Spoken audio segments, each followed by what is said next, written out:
Hello, welcome back, everyone. A very happy New Year to you all.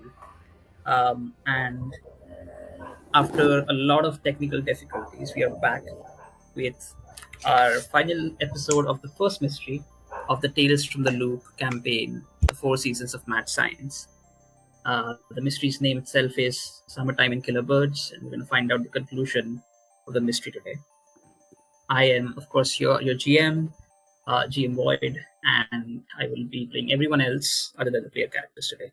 Um, yeah, go ahead and introduce yourselves, guys, and we'll begin with a short recap after that. Unfortunately, just a second, just a brief notice that unfortunately Mr. McGuffin could not join us today, but we have a guest appearance by the Pantsless King himself. So, yay, let's go. Yeah, so go ahead, introduce yourselves, and we'll start from there. Hello, I'll go first as usual. My name is Aoife. Use pronouns she, her. Visually, I am a white femme cisgender woman. I am dressed in red, very festive. Happy New Year, everybody. I'm very pale and my hair is up in a bun. I shall be playing Jenny today for your viewing pleasure. Awesome. Milo? Hello! My name is Milo, they, he. I am the furthest thing from a cis-looking woman. I am a PNG tuber. Little thing going on. It's like this little raccoon creature with a Shakespearean neck ruffle and antlers and wings and, you know, all that bullshit, bells and whistles. I will be playing Cooper today. Alright. Sonadi? Hi, I'm Stonade. I'm going to be playing Mary Lee today. I have a pretty weird PFP on. It just looks like a gothic woman smoking a cigarette with horns on. That's it. And a gun. So there's that. Didn't want to mention it. Actually, it's quite on the character, so it's fine. And Steve?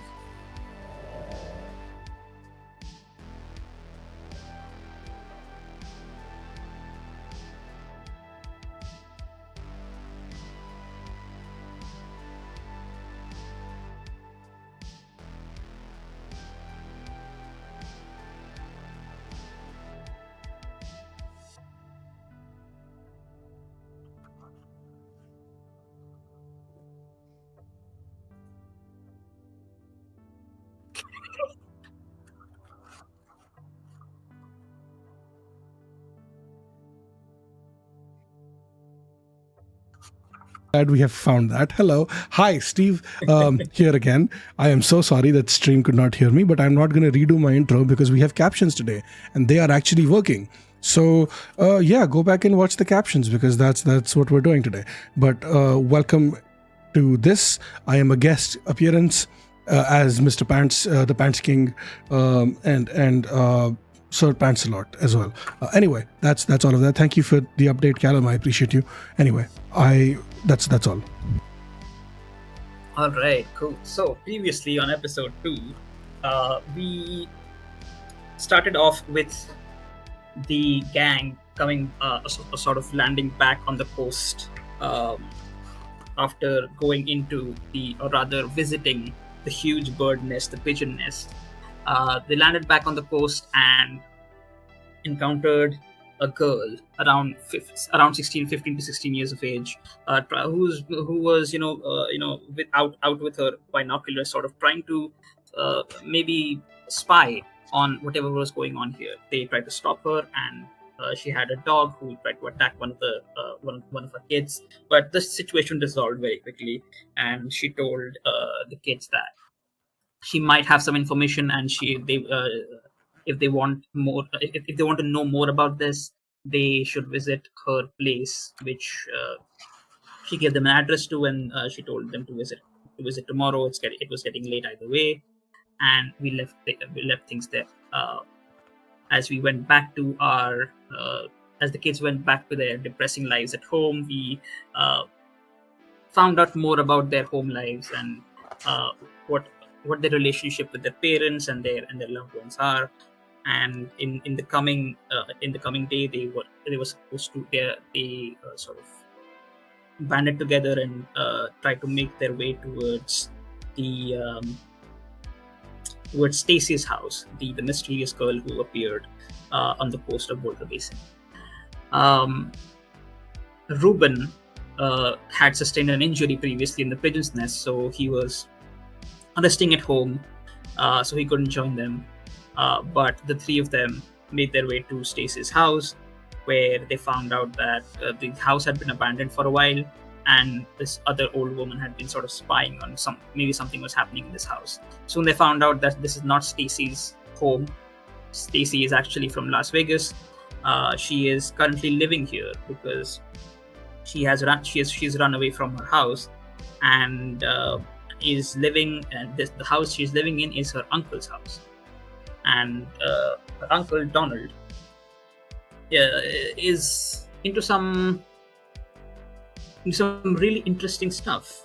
It turns out that he is into neurology of birds, and he has a bunch of like books and studies and like papers, research papers and invention papers of all sort of different things on how to mind control birds, something like that. There are like plans for these incomplete plans for a machine which can allow people to control birds in certain ways, though the plans themselves are incomplete. And it seems that Donald has sort of very hastily left this place and abandoned it for a while. But yeah, after all that, they sort of just figured out that yes, we just need to find Donald to find out what's happening with all these birds who are, the pigeons have developed speech, and all the other birds seem to have developed some sort of intelligence where they become incredibly violent.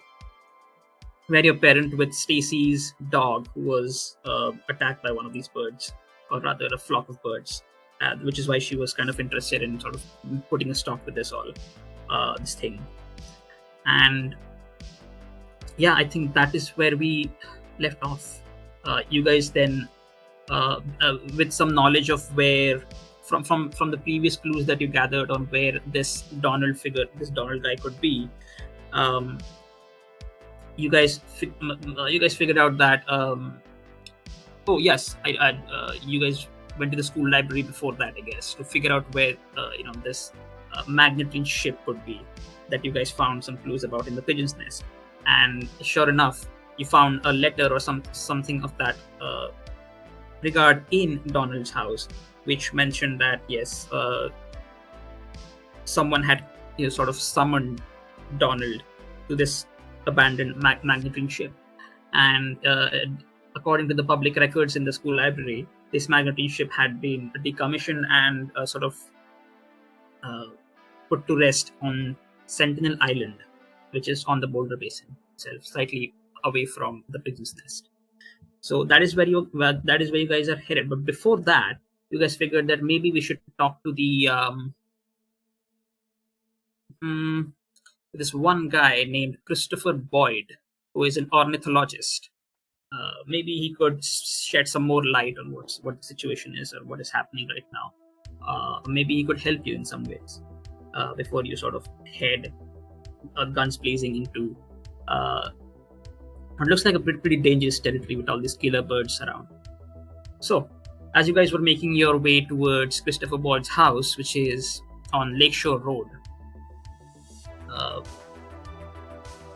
on your bikes, you guys started to notice at the side of the road there were like multiple birds dead. Clearly for like not for long, but it was strange to say the least. But not shortly after that, you guys realized, looking back, that a flock of birds sort of were almost chasing you in a very sort of militaristic fashion. It's almost as if they were planning to sort of dive down and sort of take you out or engage in some sort of attack. And that is where we ended the session. So yeah, that's where we'll begin. As you guys are making your way towards Christopher Boyd's house, the road is open. There are some bushes and trees by the side of the road, and you guys are making your way towards Christopher's house. You look back with some commotion, and you notice that there's a flock of birds who is sort of very sort of some sort of a naval tactics formation is sort of forming up, and all these birds are coming together and they're making some sort of pincer formation to dive down and get you guys. You also notice flying above them is a huge goshawk, which seems like this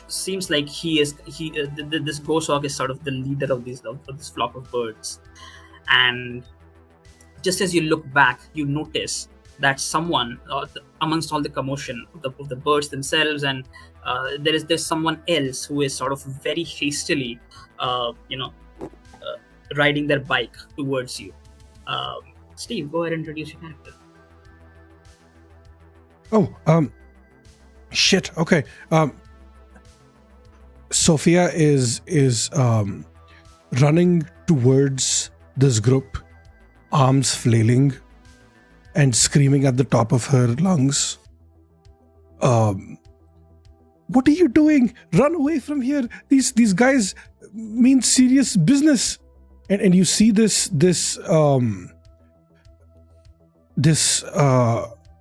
tall, lanky, young girl, 11 or 12, you can't really tell from this distance.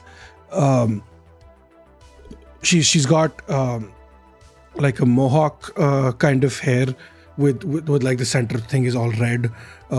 She's brown skinned, has a couple of freckles, a lot of freckles, and she's wearing this very odd suit like thing.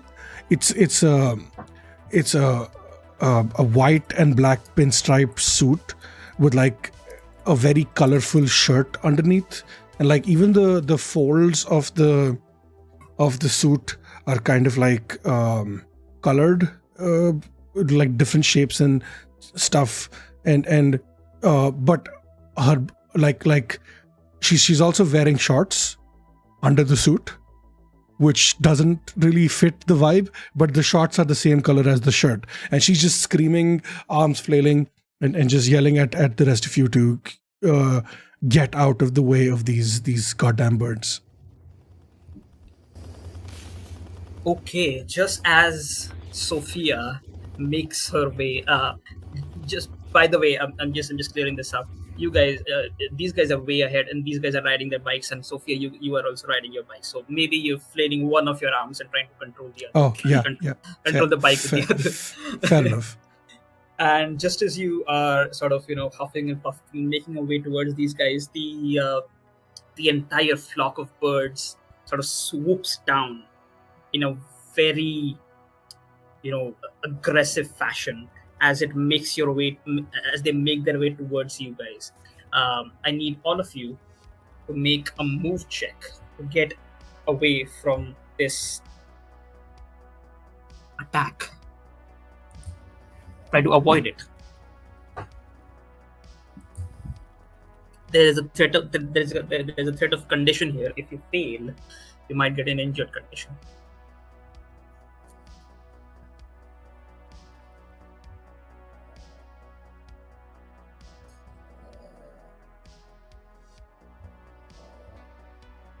Oh wow! 3 successes. I had 1. Wait, how did I have 4 on that?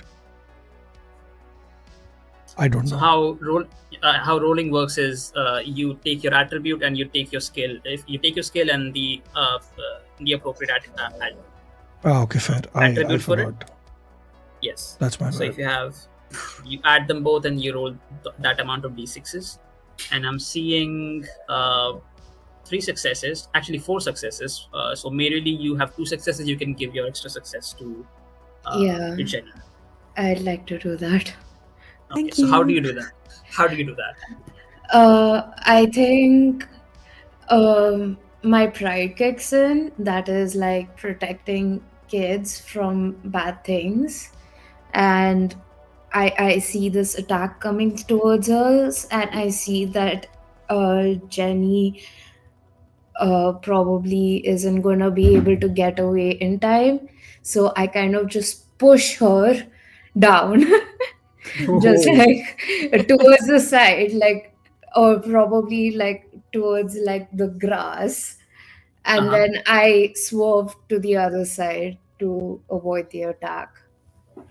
Okay, so yeah, so that is what happens. You guys try to avoid, or rather get away from the swooping birds. All most of them are seagulls. One of the goshawk is still the goshawk. The huge goshawk is still sort of uh, hovering above your heads, making circles around this place. As these guys they swoop down, and some of you manage to get away and try get away from the attack and get to the side of the road itself to avoid getting hit by this strange swooping attack from these birds. And they swoop down, they miss all of you, and they go back up, trying to reorganize themselves to make another attack from the other side.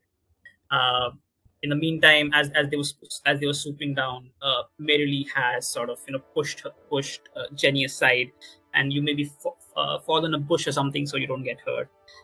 But you guys are now sitting ducks in the middle of the road here. All of your bikes are stationary, and these guys are making another round for another swoop down.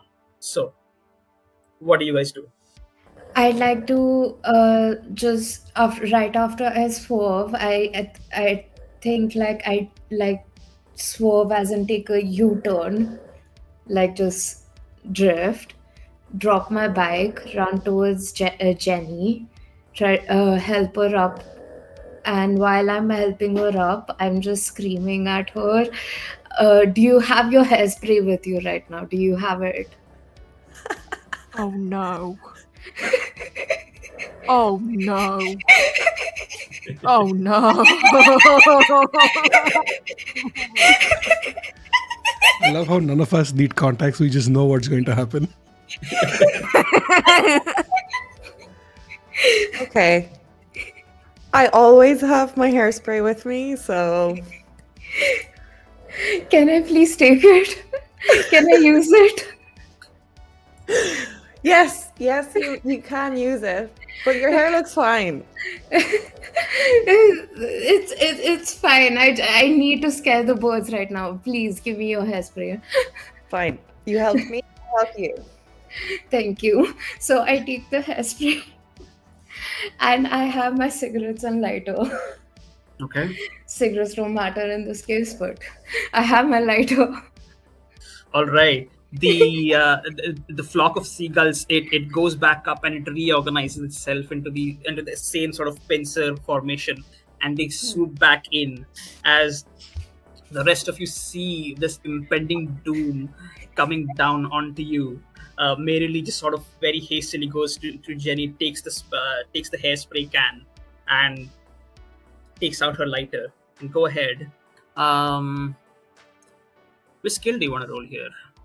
So I wanna just intimidate them. So I wanna just like spray the hairspray and like light it on fire and scream, uh, "Do you really want to be burned by a bunch of kids right now?"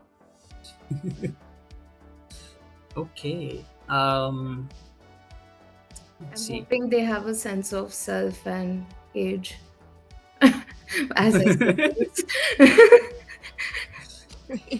All right. Yeah. Let's see which skill you can roll. Is that a force? I think so. You can. Yeah. Go ahead. And make force. Or if you want to. Charm? Lead? No. No. Yeah. Go ahead. Make a force. Okay.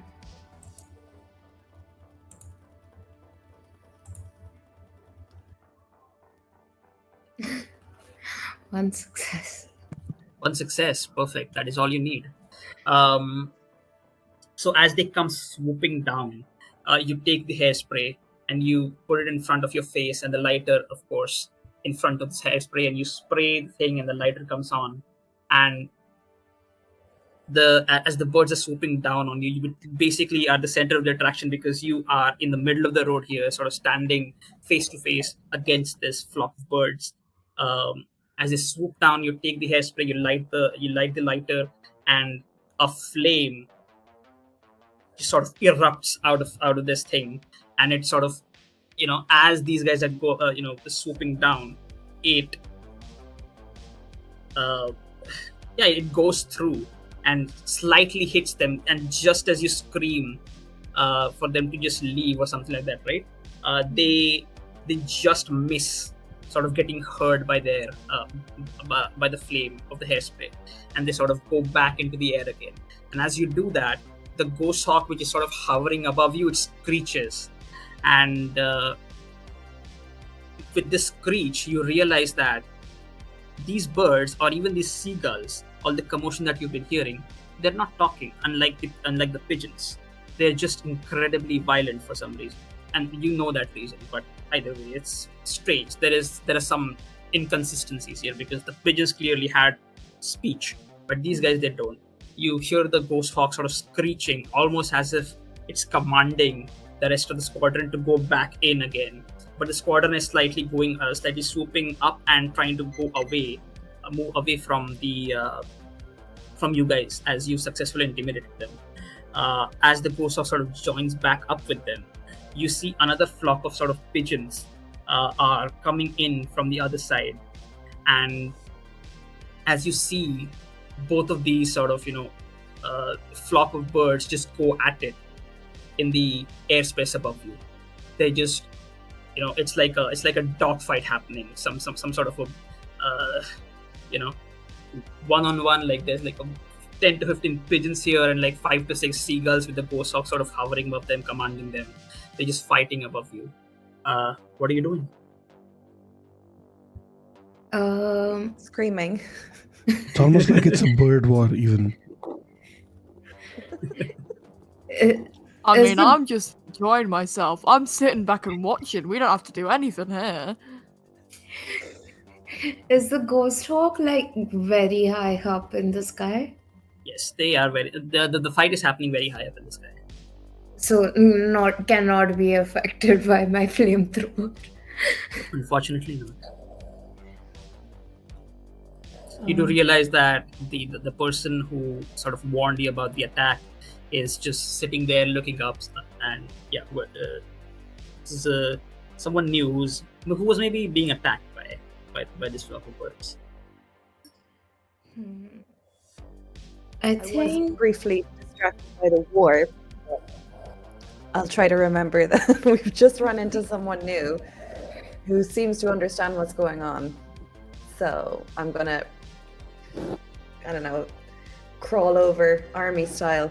I'm taking this very seriously. To the new arrival, being like, okay, new around here? Define new. No, I've been here a while, but new to this This stuff. Yeah. Yeah. Did you know the birds can fucking talk now? Yeah, we've known this for a little while, but Oh. it's sort of escalated the last few days, just a little bit. Yeah, I stumbled across their across the girls planning something. I don't know, couldn't really make sense of it, and then they spotted me, and I had to run. Almost ate poor Bugsy over here, and she reaches into her pocket and pulls out a tiny little rat.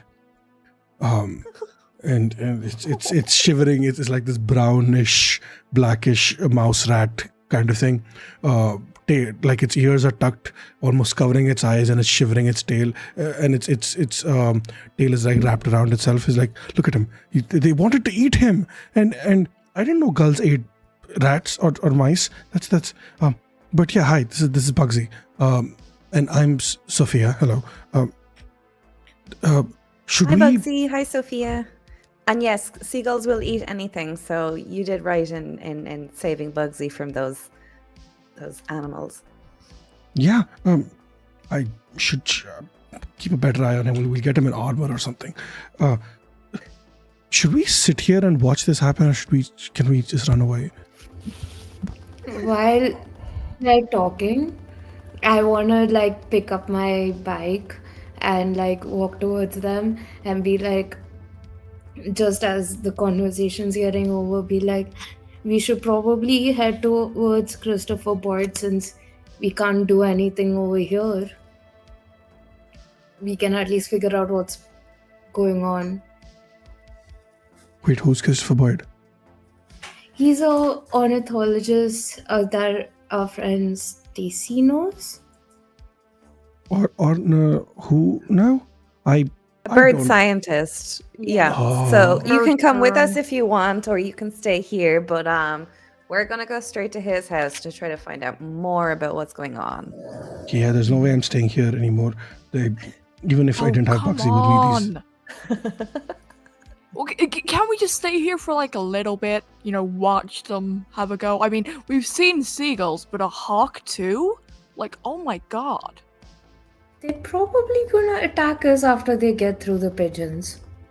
If we stay here. Suit yourself. As you say this, Milo, Cooper, a pigeon sort of drifts in and sits on your shoulder. And hey, it's me, Steve. Oh, sorry, it's me, Smith. Hey! Hi, Smith. Are you here to volunteer for something?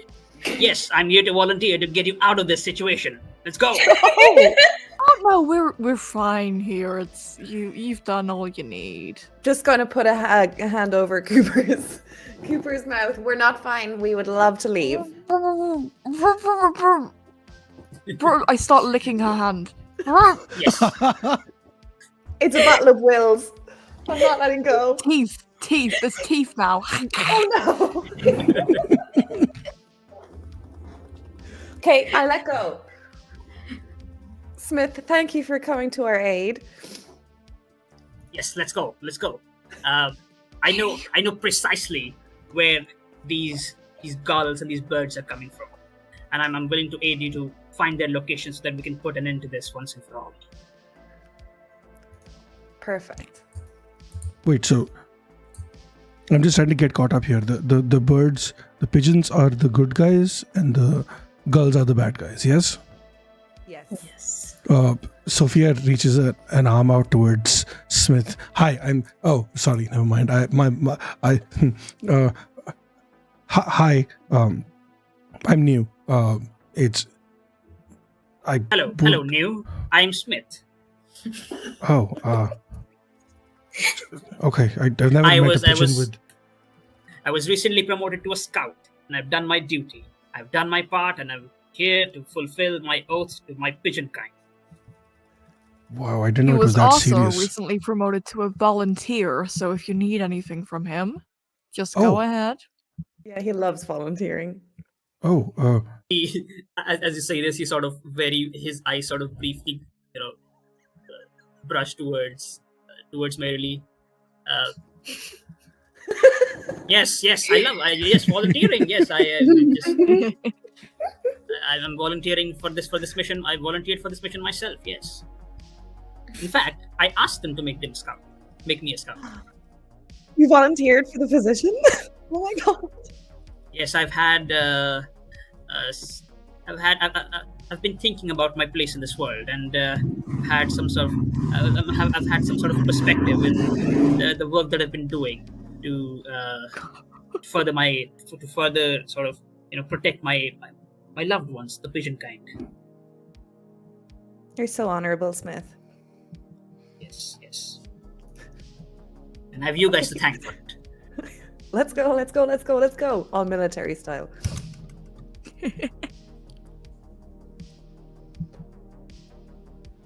Okay, so you guys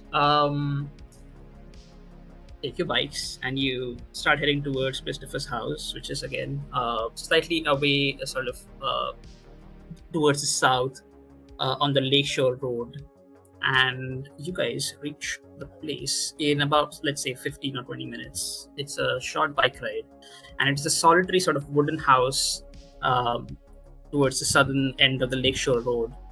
The house is sort of hedged by a high metal fence, what looks like a locked gate in the front.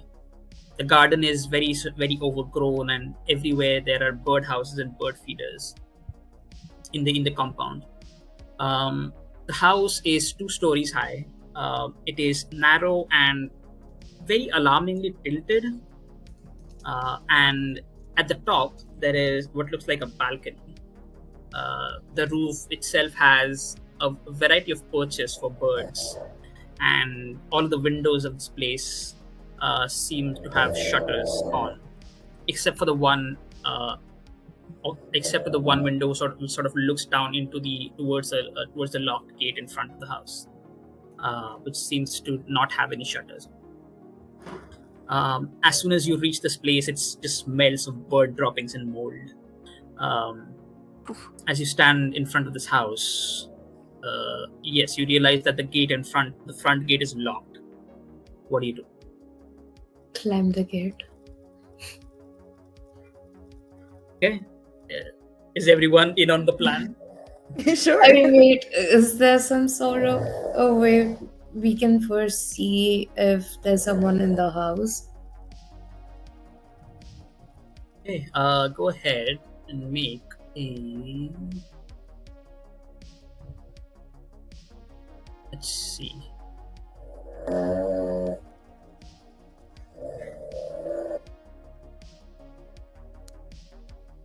Investigate check. Okay, I'm the wrong person doing this. I'll try it. I think I have a good one. Nope. Oh.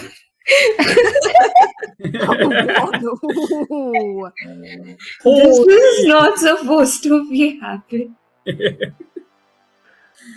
Okay. We'll With roll it your anyway. And see how incredibly we go. sharp eyes. With your Oh, yay! I got both of you, one yes. success. Yeah, both of you got a success. Merrily, with your incredibly sharp eyes, and Jenny, of course, you also got a success. with like 6 dice, and Merrily just with just 1. Amazing. Perfect. All right, so both of you spot on the window that is just as adjacent to the balcony, the window which doesn't have any shutters. You notice a man. It looks like a big fellow, holding an axe, almost like a silhouette of a man holding an axe. As he approaches the window, looks down, and then goes away into the darkness. Yes, the most noticeable feature of the man is that he is big and he's holding an axe. And we call out to him. You can go ahead and do that. What do you do? So,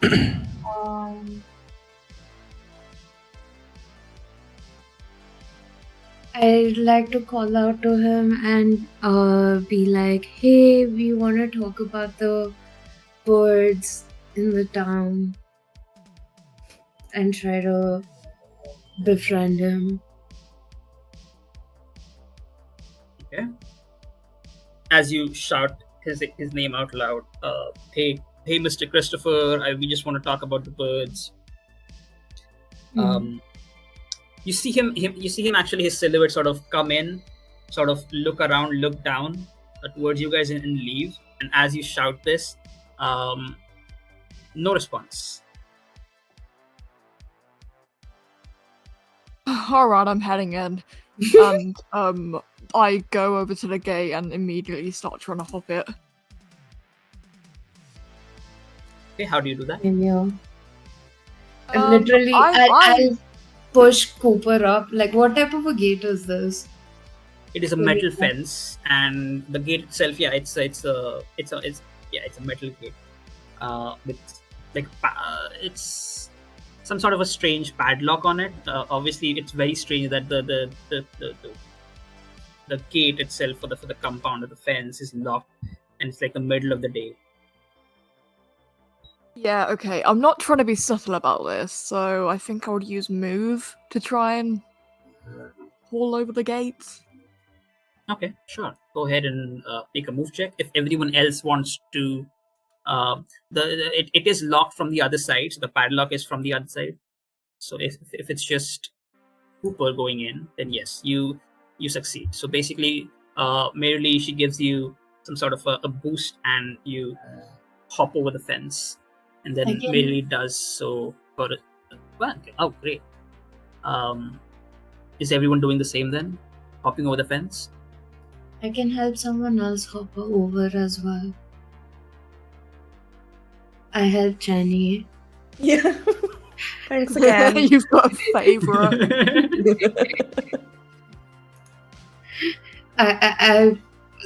I push Jenny up as well over the fence, and then I get up myself.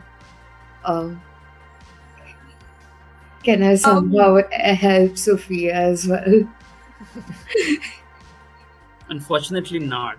Sophia, you try to climb the fence. Well, merely you have 2 successes, so you can give 1 success to Jenny. Cooper was, Cooper could easily sort of hop over the fence, but Sophia is having some trouble doing that. So yeah, Sophia, what do you do? I You don't- can you can try to you can use your luck points to reroll, or you can push your roll. Pushing a roll has consequences, as in you gain a condition, but using luck is easy enough. You can just uncheck one of the luck points that you have and just reroll the entire thing. could I potentially look around for another way in? Sure, yeah, go ahead, make an investigate check. Okay, cool. Investigate. Give me something good, please. Okay, that's 1 success. Let's go. Woo. Okay. You realize that around the house, towards the back of the house, there is a small opening in the metal fence itself, which was probably made by something sort of colliding with it, but maybe a car or something like that. But now it's just open. It is sort of very hastily put together so that people don't realize that there's an opening here. But clearly, if you just sort of move some leaves around, some bushes around, and sort of push the fence in, you can easily get in through that, sort of scoop in. Okay, great. I think Sophia is going to try to climb the fence, fall flat back on her back, and just be like, okay, yeah, shit, fuck that. And you see her just slink into the shadows, and while you're climbing over and getting down, as you get down, you see her standing behind you. Oh yeah, I found another way in. You don't have to climb all of this and do all of that, but you do you, I guess. Yeah. Show off. Hey, I had to pull my weight around a little bit. I fell flat on my ass, and that was not fun. Is that a thing that emo kids always get up to, or What, sneaking around? That's what big corporate would like you to think. But no, I do have other things that I also do. Oh What? no! I was more talking about the falling flat on your ass. Oh, well, not everyone is adept with nature, farm boy.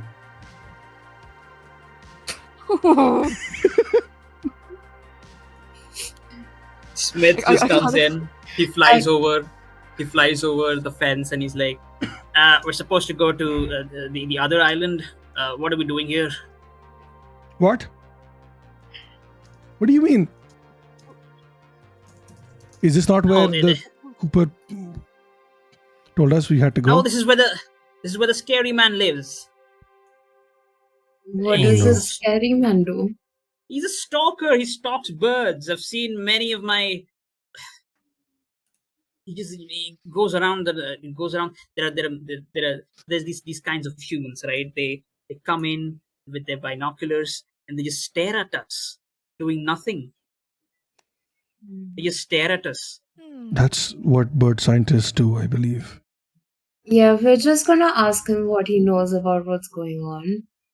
And then I kind of feel defensive about Milo and this new kid kind of picking on him. So I kind of just shove past him and start walking towards the house. Hey, he picked on me first, but okay. I don't say anything. I just like Valid. kind of like faceless, no emotion shove past you and just start walking in.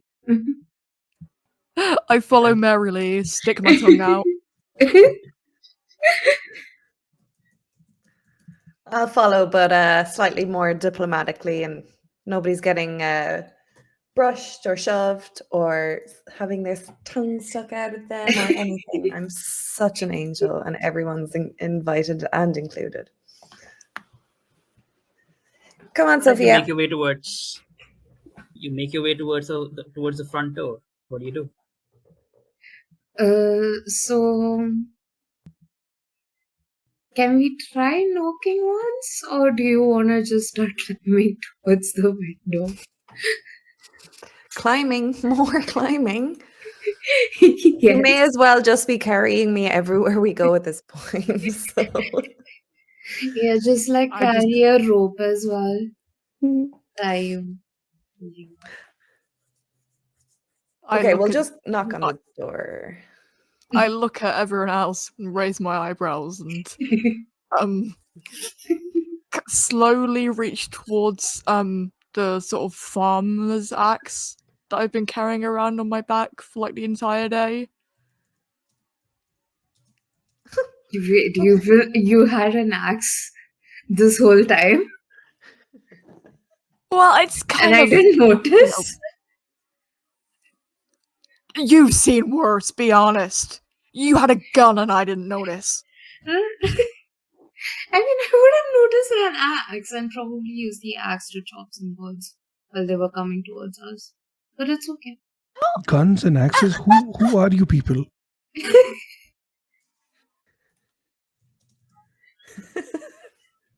Look, we've been through a lot.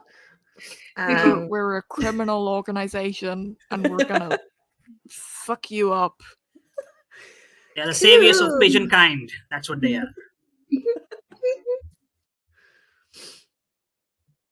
Quick elbow in the you're ribs violent to criminals. Cooper after that disgusting language. But okay, guys, come on. We gotta keep our heads focused. We're just here standing on a man's doorstep arguing. And I raise my hand and knock on the door 3 loud times. Okay. After a while, there's like a silence for a minute or so, and you hear footsteps, and then a voice from beyond the door. Go away. No, we can't.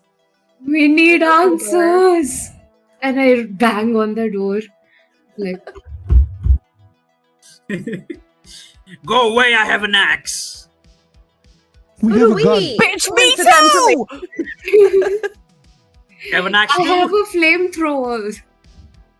I still haven't given back the hairspray. I don't want to state that. I don't want to be implicated in your arson, so you can keep. I start showing off my axe. I don't know if there's any like windows in this door, but No, the windows are well, not on the door, but the windows. There are 2 windows towards one towards the right and one towards the left. Both of them have shutters on, so no, there's nothing to see inside. Wait, even the one which didn't have the shutter on, like where? No, we that's stand? on the second floor. Yeah, so I want to take a step back and just like show off my flamethrower again. Open the door. We just have some questions. What questions? About the birds. Make a charm check. Hmm. By the way, Sophia, when you were, making a way into the compound through the back of the metal fence of the door, of the house, you did notice that there was some sort of a tool shed or something like that, like a small garage or something like that, towards the back of the house. Just letting you know. I don't like the implications of that, but okay. Yeah, I failed my charm check. I want to use a luck point. Sure, go ahead. Again, Um, luck points. You regain your luck points after every session, so yeah. you can do this.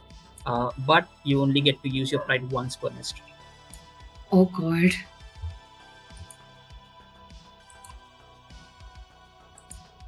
Oh.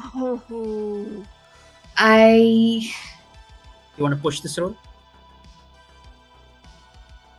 that would give me what condition?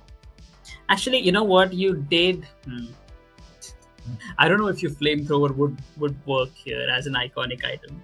It should have. I should have given you 2 extra dice. I should have given you 2 extra dice on the previous thing as well, where you were trying to fight back with the birds.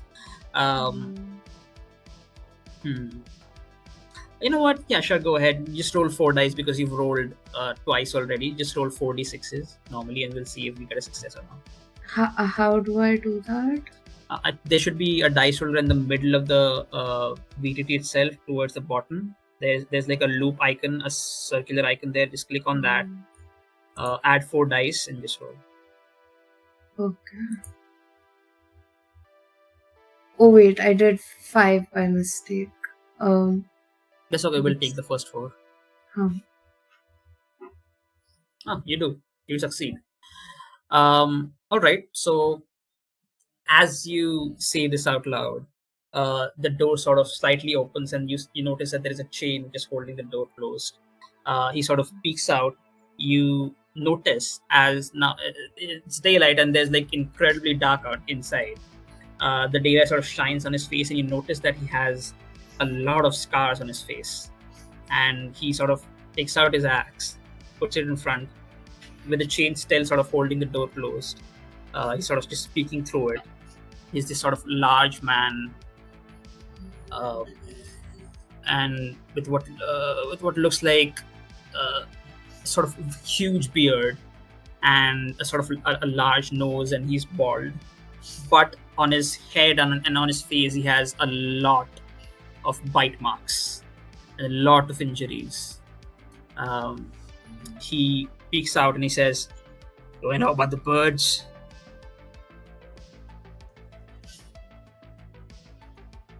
Yes. Know this: they're gonna kill you. They're gonna kill all of you. So run away as fast as you can. But Hide in your homes. why Do are not go they? out. Why? They weren't like this before. As you see this, he notices Smith, who is still sitting on Cooper's shoulder, and Pigeon, get away! You know, that's not a very nice thing to say Hey! to kids. Also, yeah, Smith is he's been helping us this entire time. What do you mean the birds are going to kill us? Where? What? When you say that Smith is trying to help us, go ahead and make a charm check. Oh. Charm. Okay. Show me what you got. Oh. Okay. I got a success. Yay. Oh, perfect. Don't know what your kids are up to, but fine. You're safer inside. Come on in. He opens the door. He opens the chain, sort of closes the door, opens the chain, and swings the door open for you guys to walk in. We'll talk inside.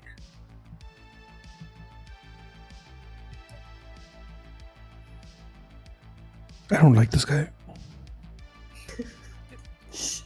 You're not gonna murder us, right? I'm gonna murder that pigeon if he makes any unnecessary movements. Don't be mean to Smithy! Yeah, he volunteers for everything now. He's a good bird. He's our pet. You wouldn't kill an 11-year-old's pet, would you? Only if he makes any. Only if he's being suspicious. Now, all of you in. Come on. As he sort of, as you guys walk in, he closes the door, and inside the house is a mess. Just give me a second here. Yes, the inside of this house is a mess. The house is full of old newspapers, bird cages with parrots, cockatiels, budgies, and a crow, which is sort of just flying around without a cage. The crow sort of sits on his head, his bald head, and he sort of caws at Smith, and he's like, Smith just goes, just tenses up, and he sort of puts his wings forward in sort of like a fighting position. Crow, you're not one of them, are you? The crow just caws back at him, and Smith just goes back into his normal state. Like Smith, I don't think we're supposed to say one of them anymore. I feel like that's not. You don't know these birds. You don't know these birds like I do. It could be any one of them. I want to turn to, call out to Christopher and be like, you asked us to stay away from birds, yet you have so many in your house. Why? These are mine. They're not affected by whatever's going on outside. Any of the ones. Well, all of this phenomenon, as it was happening, I was keeping my eye on these birds, and well, I noticed something strange. Someone has tampered with these birds. They've become more aggressive and intelligent. As you can see, there's this pigeon. It can talk. Pigeons seem to have developed speech, but the other birds, the gulls, this one goshawk that was attacked by their flock, these scars are the proof of that. And you see him sort of, his face is just full of just injuries, pecking after, one after the other. Some of his skin is also just sort of just peeling off from one side, and he's wearing a jacket, and the jacket itself is filled with at least the towards the shoulder, it's dried blood on it. It has a lot of dried blood on it. So he's like, you see all this? They did this. And like I said, they've just become aggressive, and I've been keeping an eye on them for a long time. Well, at least for 2 weeks or something like that. Their numbers are steadily increasing. I couldn't be sure, so I tried to test everything on my birds, and well, these guys are fine. They've been with me for a while now. Well, like I said, their numbers, these killer birds. You've been able to capture one of the seagulls, the bad birds? No, I couldn't. They just attacked me. I had to run away. They seem to be organizing into increasingly larger groups that are sort of taking control of the wildlife in the area. I've seen them trying to intimidate animals much larger than them. This is not normal. It's only a matter of time before they attack people and animals. I'm sure it has happened already. I mean, look at me. For the longest while, I've been trying to contact this one guy, Donald Dixon. I've known him through some of my contacts. He's a guy who has been sort of studying neurology of birds, so I've been in contact with him once or twice. But he has just up and disappeared. I feel like he's behind all of this in some capacity. Yeah. Can I try to see if we give him the information about the microchips, he would use it positively and not like try to take control of the birds. Sure, go ahead. Make a empathize check. I shouldn't.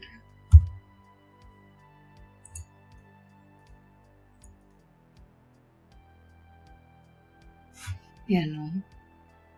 No? Can I whisper my fear into Jenny's ear and ask her to see if she can clock something? Yeah, Sure. I can give it a go. Yeah. So this As is you're- empathize for me as well, right? Yes, the same check. As you're doing this, he just goes back to mumbling to himself as he's petting the crow on his head. Did you know that a woodpecker strikes with its sharp beak 8 to 10 times a second? Yeah, it can make holes in cement. Imagine what would happen if it attacked your skull. That's the thing. That's the type of thing we're dealing with here. So why isn't it called I a cement whispered picker then? to Sophie. Well, if it well, if it did do that, we would just call it that. But we'll see. The course of events.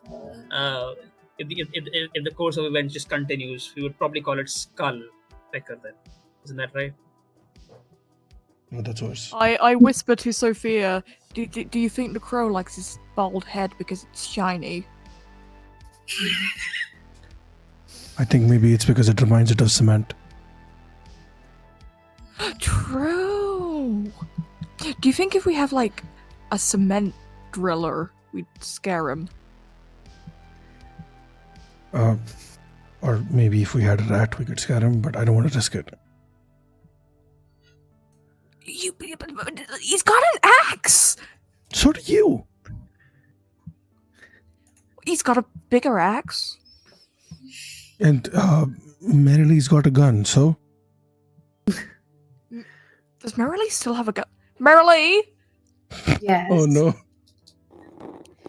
Do you still have that, normal, totally not dangerous, Yeah, no, I don't. That's convenient. Marilee does not have a gun. So as I was doing my thing, I failed first time, so I've used a luck point to push it. All right. You realize that he's incredibly scared. Obviously, he's been hurt, and he's not in the right state of mind. Telling him this information, though, it may or may not. So here's the thing: you can tell that he's not in the right state of mind. He's talking crazy. The situation is crazy, but still, all of this has clearly affected him. You also realize that he was a very prominent figure on a sort of a bird on a nature documentary, on a nature documentary show on the NBC. But he ever since an incident that happened with him, he has sort of just left the show and become a recluse. You, with your general knowledge of the people of this town, you also realize that he hasn't had a very social life too as well, and he's usually just considered like the weird guy who was incredibly famous, and just threw it all away and just lives in his house alone now. So clearly there's something weird going on here. Telling him this information, though, you're not quite sure how he would react.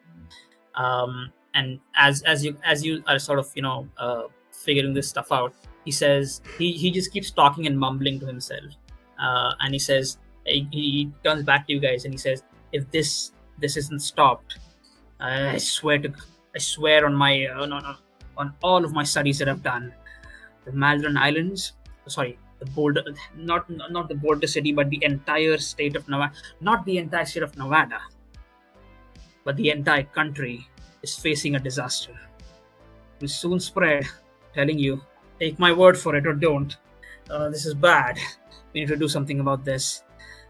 I need to stay, and they'll kill me if I go outside. What do I do?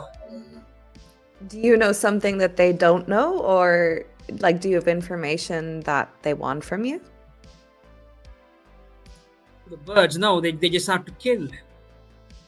Do you know The people behind the birds, though. People behind the birds.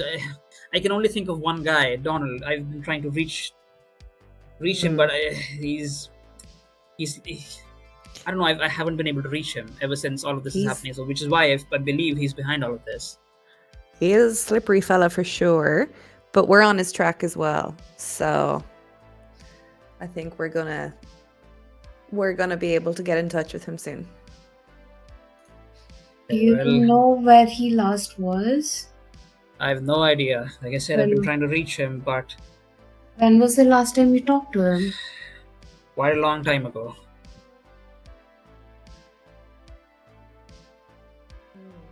Do we have any clues on where we could find him? Is there anything that we know? Yeah. He's either with my aunt or was with my aunt. So I'm gonna try calling her.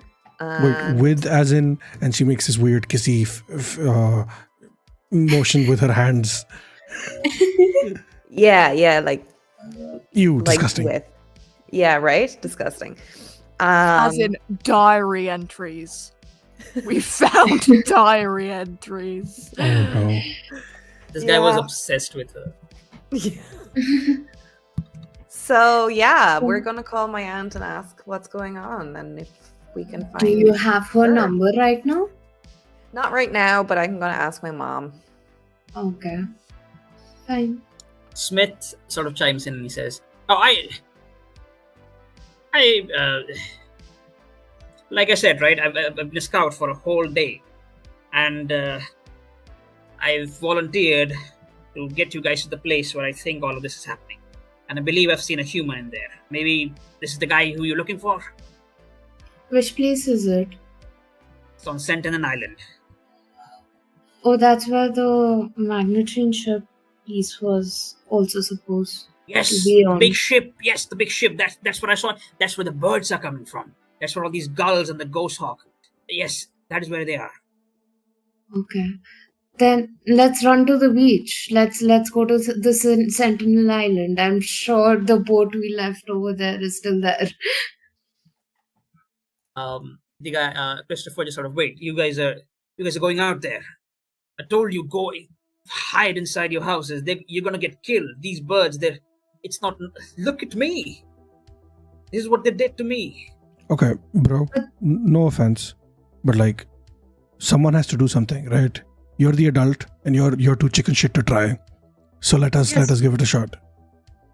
You haven't We seen the can't horrors stop. that I have. We can't You stop do. from going out though. No. We can't stay in our houses forever. That'll just be so annoying to just see my mom doing nothing. Merrily taught me this word. Don't be a pussy. Another elbow in the ribs for Cooper. Wow. Ow! I told you not in front of Jenny. You haven't seen the horrors that I've seen. The pecking, the incessant pecking, and the ghost hawk just screaming into your ears. Oh, you'll see when you see it, you'll know. I'm trying to save you. Go back to your houses and avoid this. Let the others handle this. As you do, as you say that, just go ahead and make a charm check. It's fine.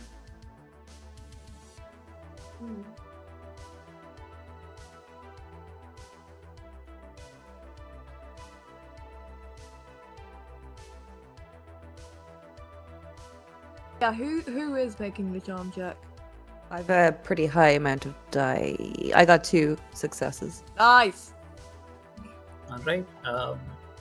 That gives you another effect.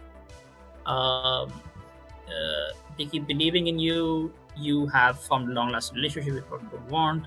Uh, they will take risks to help you. They will try to persuade others to believe in you.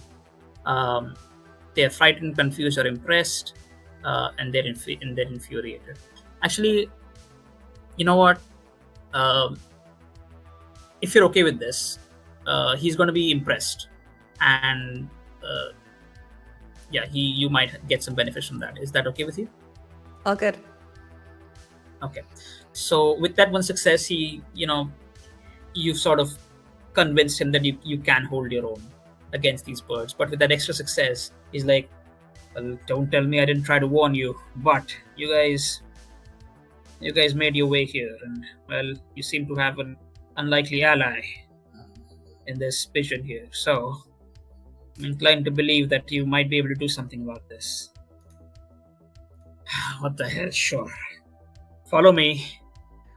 And he, as he goes towards the front door, opens it, sort of peeks out, looks up. You stay in here, and he sort of shoos the crow away. And he peeks out, looks around if there's anyone.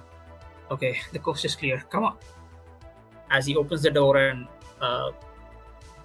sort of leads you towards the shed behind the house. Opens the door, opens the padlock with the key, and sort of leads you inside. Take anything you want from here. You'll need weapons to fight these birds. Obviously, these aren't lethal, but they should help you, well, fight them or swat them away or something like that. This isn't much, obviously. These are just tools from everyday. Rakes, shovels, hammers, etc. But yes, take whatever you want, and I hope you succeed with whatever you're doing.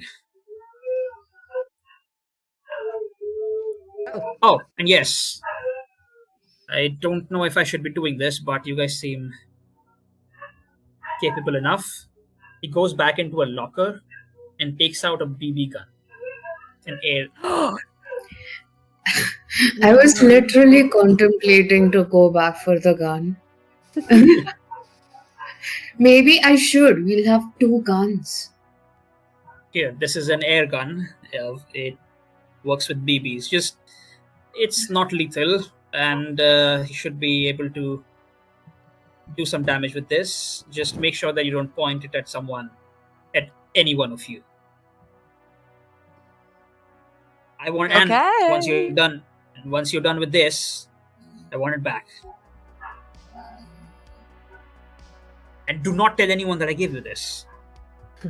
It's fine. I have experience with guns. I take it from his hand. What Thank now? you, Casual. Cooper. I know you got this, Cooper. I believe in you. My eyes like light up. Thank you. Oh, Only use this under extreme circumstances. Oh, yeah, whatever you say. Can't believe I'm giving a gun to a kid. Okay, this is my life.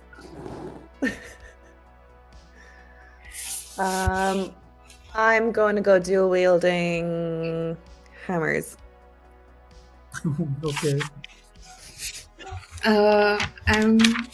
What all is there in the shed again? There's some gardening equipment, rakes, small shovels. There's a tool shed with spanners, hammers, all sorts of Is there a nail gun? general. Yeah, the But BB gun no, was that locked inside a wasn't. locker, but yes. That isn't gonna work. I take a shovel. Okay. What about Sophia?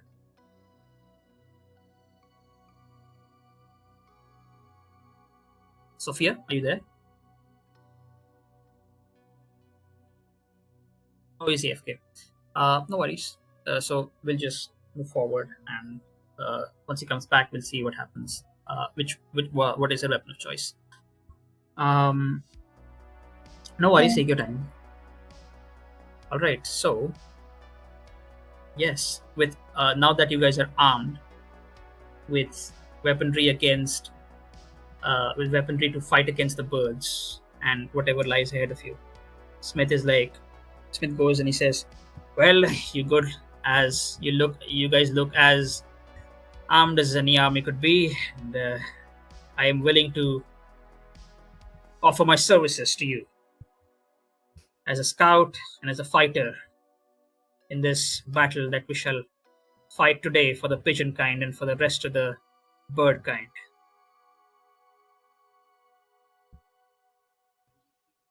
I don't have any weapons, but I do have my claws and my beak. They are very effective. All right, Okay. let's march towards our destination. Can I ask him if he has any tape? Any what? Tape. Tape. Yes, duct tape. Something. Oh yes, let me check. He goes back into like a toolbox and there you go. What do you need Thank this tape you. for exactly?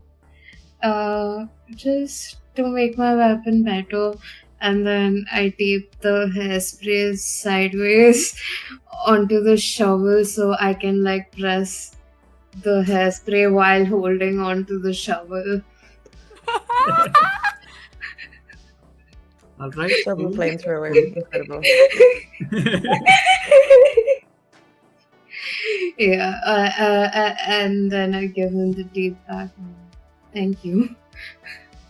Okay. But I hope there's no police in this town, because we're gonna get arrested so quickly if anyone sees us. In a crazy 2 weeks, I've seen pigeons talk, seen birds attack me, and I'm now seeing all of this. He takes the tape and puts it back into the toolbox, puts it down, and then Smith sort of stands in front of the tool shed. All right, everyone, in positions. We march towards our destination. The dawn of battle is ahead of us. I think Sophia's back. She can choose her weapon.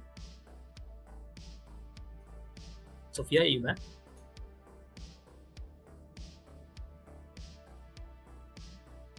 I don't think she is. Okay, anyway. So She's yeah, got you a guys, rat. then- She'll be fine. Yeah, it's fine. We can we can figure it out once Steve is back. All right. So yeah, Smith sort of flies and sort of starts hovering in the air, expecting you guys to follow on your bikes. And as you guys get in your bikes, you start making your way towards Boulder Basin, towards the north from where you are right now. It's not exactly the same way. Well, to be honest, if you want to go back to the boat where the same boat that you guys left, it is slightly away from the docks, from the marina docks, from the Lake Mead Marina docks.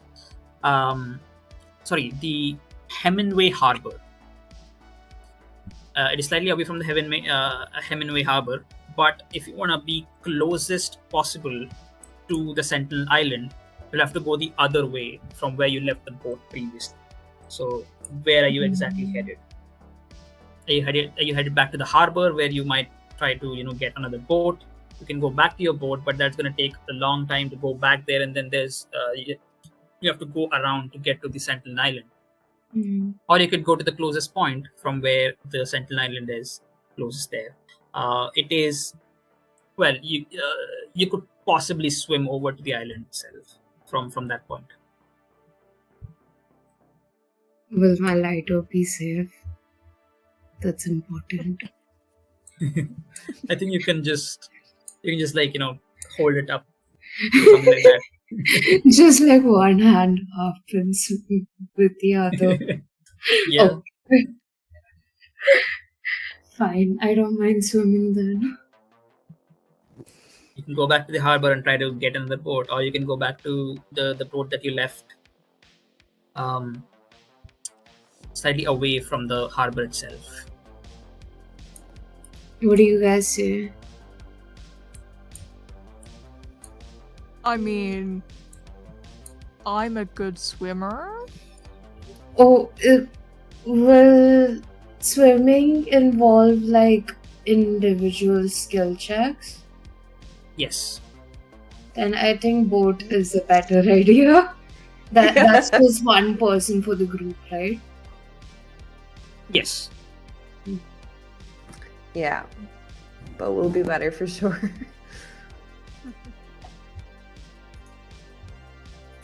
Okay. So, are you guys going back to the boat that you guys already stole, or are you going back to the harbor?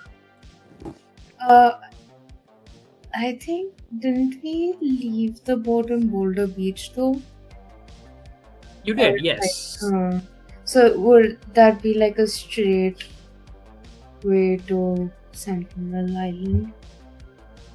Where you left the boat off, if you can, if you can just go to the tactical boat. You left the boat at Boulder Beach. The marina is over here, and the point which is closest to Sentinel Island is towards the Hemingway Wall over here, towards Cape Horn, towards the right hand side of Big Boulder Island. From Boulder Beach, it is the longest possible way to get to the Sentinel Island, which might take you a while, and you'll probably require like one or two checks at minimum. We could always try and steal another Yeah, boat. let's just steal another boat. Do we Yeah. know anybody over there at Hemingway Wall? You know the guard who had yelled at you previously for stealing a boat. Oh, wasn't that in the marina? Okay. Oh, sorry. Where exactly are you talking about? Hemingway Wall. No, that's just that's a bunch of like what do you call them? It is a slightly elevated area. Oh, like cliffs. Yeah, cliffs basically. I mean, But it's easy enough. Go It's to easy the enough marina. Wouldn't we still have to like go around the island? Wouldn't it be the same as heading it towards Boulder Beach and taking a boat? The thing is, the entire Boulder Basin is sort of filled with debris of magnetine ships and a whole bunch of other things. So going around through the Boulder Beach, like going through the marina, is easy enough because you can go through, go across the island to reach Sentinel Beach. Going through Boulder Beach, however, the entire Boulder Basin over here is just filled with debris of like huge machines, which are usually developed inside Loop and are decommissioned and sort of just dunked over there. Okay, let me go steal another boat from the guy then. Yeah! Right. Sophia, are you back?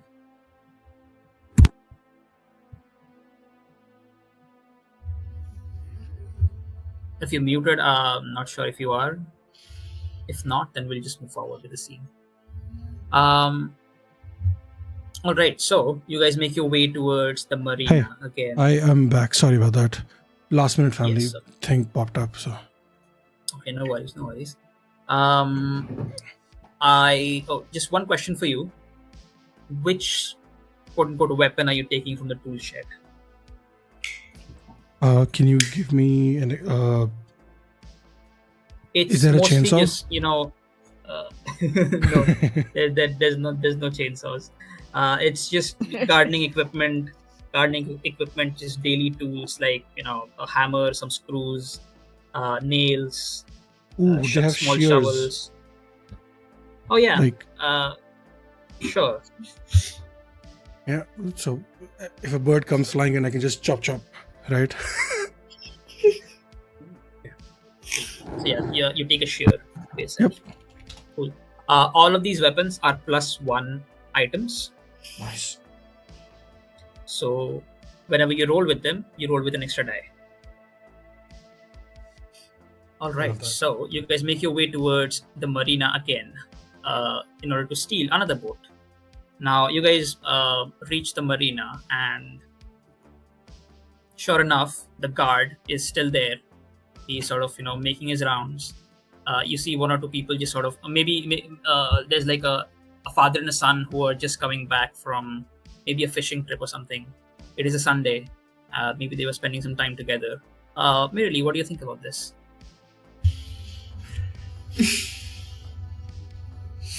I feel a bit annoyed about this since it was literally just today morning that I asked my dad to go to the beach and he was like, fuck no. So All right. yeah, So as very you guys- annoyed and like really like thrilled to like chop some boards up. All right. So as you guys make your way to the marina itself, the guard. What do you do? The guard is still around. He is making his rounds. How do you want to steal the boat? Can we ask Smith to cause a distraction? You can, yeah.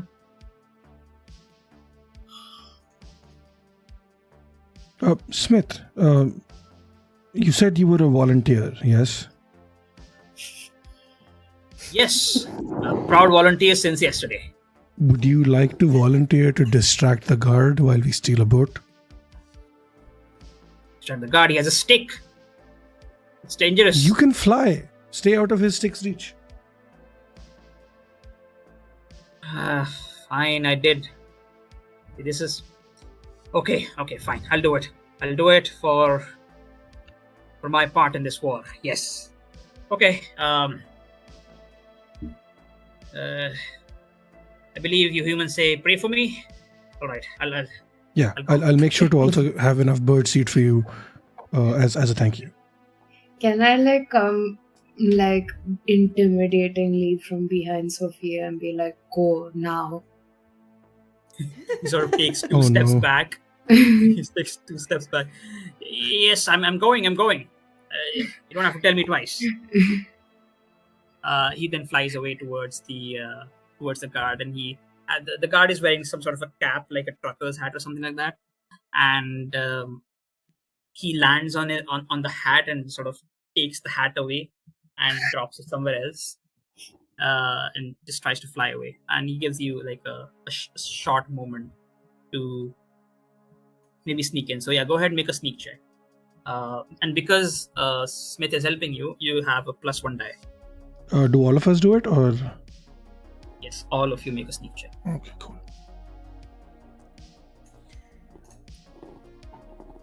Uh-oh.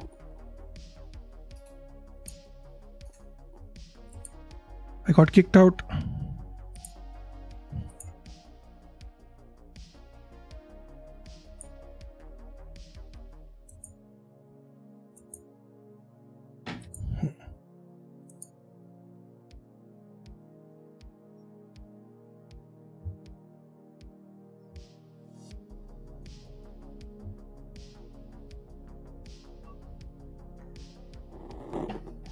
Cool. I got 2 successes out of 3. I got 2. Nice. Yay. I have We're no so idea sneaky. how to add the +1 dice, so I'm just. I Gotta think be you happy add with it what I've got. through. Just roll another dice from the dice roller. It's fine. Oh god, I need to Also- find a dice roller. It's in the Uh. bottom center. The loop icon basically. Oh yeah. Oh, a lot of you guys got multiple successes. Hell yeah. Which means to sneak. You know what? Multiple successes. I'll grant you that. Because you got multiple successes, you're able to sneak past the guard himself, and you're also able to get inside the boat and steer away far enough for him to just not notice that the boat is just gone. Nice. unlike previously where he Yay. did notice. So No awesome. screaming now. You guys, yes, you guys are incredibly sneaky. No more screaming, no more. Well, he hasn't, gone back and snitched to your parents yet. Merely, but he might soon. I don't think my mom gives a shit. She'll just blame it on my dad. Okay, so you guys, you guys take the boat, and without him even noticing that the boat is gone, you guys start to make your way towards the Sentinel Island. And to get to Sentinel Island, you'll have to go through the Boulder Basin. And just give me a second here. Yes. So the Boulder Basin is sort of this sort of large area with a large amount of debris and remnants of various technological marvels.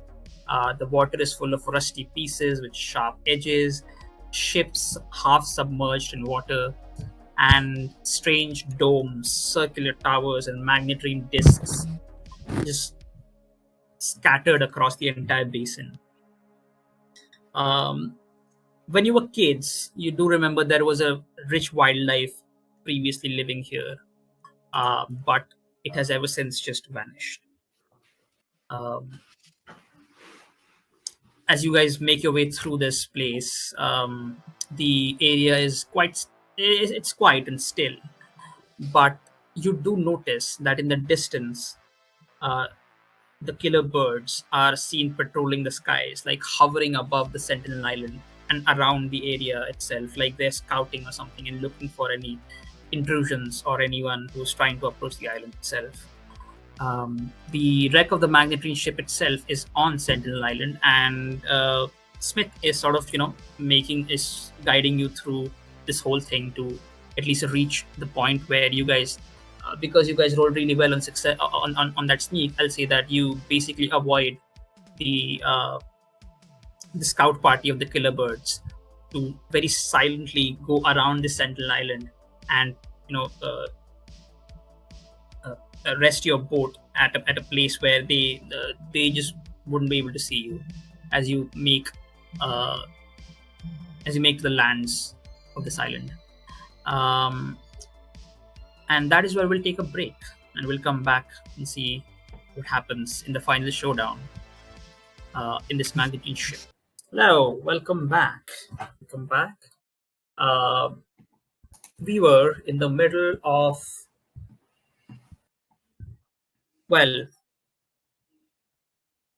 breaching into the enemy territory as the kids make their way towards the Sentinel Island on a stolen boat, weapons equipped, trying to deal with whatever's happening with these birds. They know that Donald Dixon, a scientist who is researching the neurology of birds, is somehow involved, and he is quite possibly staying in an abandoned magnetine ship, um, tagged as IEX4-4Z32, which was decommissioned and sort of just dumped here on this island. Um, these guys have made their way through the Boulder Basin in Lake Mead towards the Sentinel Island. They've parked their boat, anchored their boat towards a slightly, less, a slightly more obscure area because of because of the trees and stuff here, and the cliff face uh, through which the patrolling birds around the island cannot see them. As you guys make it to the shore, Smith sort of turns towards you, sort of hops. He was looking forward, and he sort of hops back, and he turns towards you, and he says, "Now we are at the cusp of battle, everyone. Here we are in enemy territories. We are in the trenches now. I want you to follow my lead. I will lead you straight to the magnetine ship where I feel like all of this is happening, where I've seen these birds come from. We will put a stop to all of this once and for all."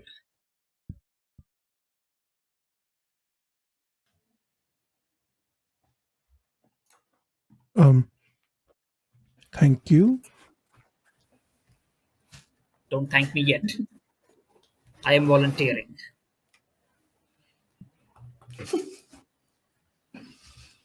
He turns back, hops back, gets down on, starts flying actually, slightly towards the cliff face. As you guys uh, start to follow him towards where he is leading you. I need all of you to make a sneak check again to not get spotted by the killer birds who are patrolling the area. Ah, 1 second, alchemy's kicked me off. No worries. It is quite annoying. Also, there seems to be some performance issues on alchemy. I'm not sure because I've been experiencing it. It's a little Oh, slow. that's hot. Why did I roll that? Yeah, you need to roll sneak. The killer birds are of Okay. various species. Most of them are gulls. But yes, there seems to be at least one ghost hawk who seems to be leading them. But yes, most of them are gulls. Some of them are, other species here and there. But yes, the majority of them are seagulls and gulls of various other kinds.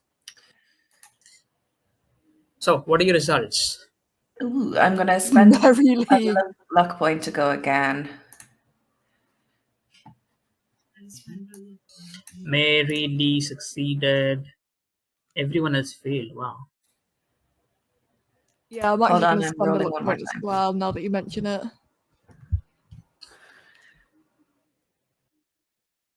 No, it did nothing.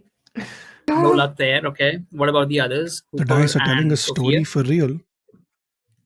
The I'm gonna- dice don't want us to succeed.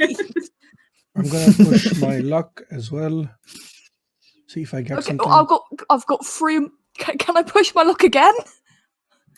You cannot push your luck again, but you can push You the got roll luck itself. points, you may as well. Well, you can. There's no rule that you cannot use luck points again and again. But I like to rule that you can only roll for luck once. And if you fail on your luck check, you can still try to push the roll, which means that you'll get a condition, and then Okay. you can try to reroll the entire thing. Sophia Okay, well, succeeded. I've only got one condition so far, so it can't be too bad.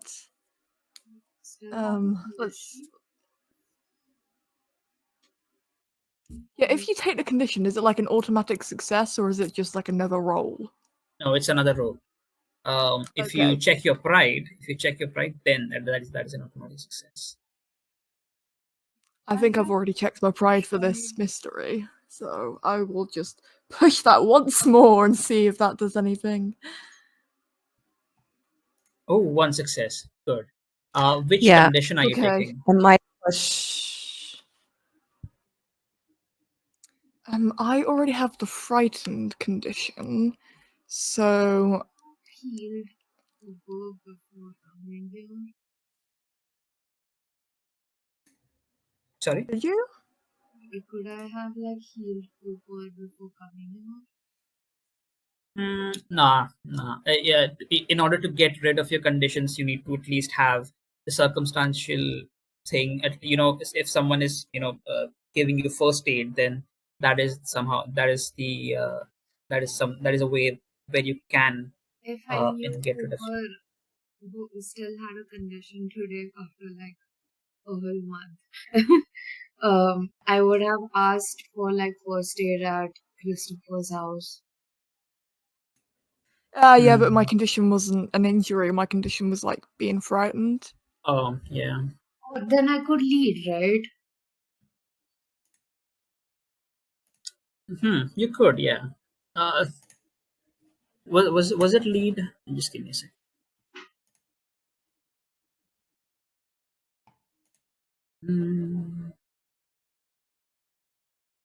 Does it soothe them when they're scared or confused?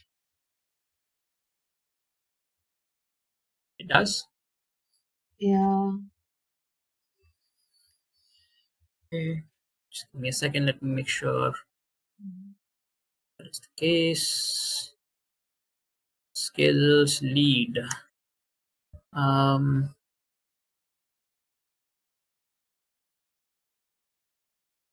if you have time with the other kids, you may inspire them to prepare them for a difficult situation. Where does it say exactly? Can you point it to me? On the Can you point cheat me to it? sheet, on the Oh, cheat sheet, it says make friends work together, help others to focus on task at hand, soothe them when they're scared or confused.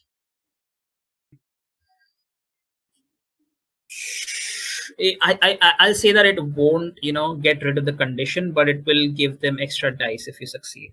So for every success you get on your lead check, they get an extra dice. This is a consumable. So the once you use that extra dice, it's gone, right? Either way, a condition works. How a condition works is basically for each condition you get, you get a -1 penalty to your dice pool, right? So you can go ahead and roll for lead. What do you say? How do you inspire the others? So I wanna include this with me giving Cooper the BB gun. Be like, I have complete faith in you. You are gonna be my protector, and I'm gonna defend you from the front, and you got this. All right, go ahead, make your lead check. Oh God. Yeah, I'm out of luck points. I can't do anything.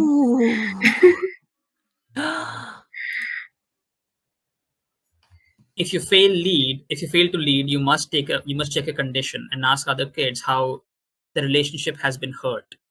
There Oh, may only be one dice pool active at a time. Yeah, that's not really relevant here. But yeah, if you fail a lead check, you must check a condition and ask the other kids how the relationship has been hurt. So what happens? Which condition do you take, and how has your sort of relationship? Well, hurt is like a very strong word, but yeah, how has it sort of changed, and what do you feel about this situation, and what does Cooper feel about this situation? I mean, personally, Cooper feels very offended. That Mary Lee was like, "Oh, I'm gonna protect you," because he's like, "I can do that myself. What are you on about?"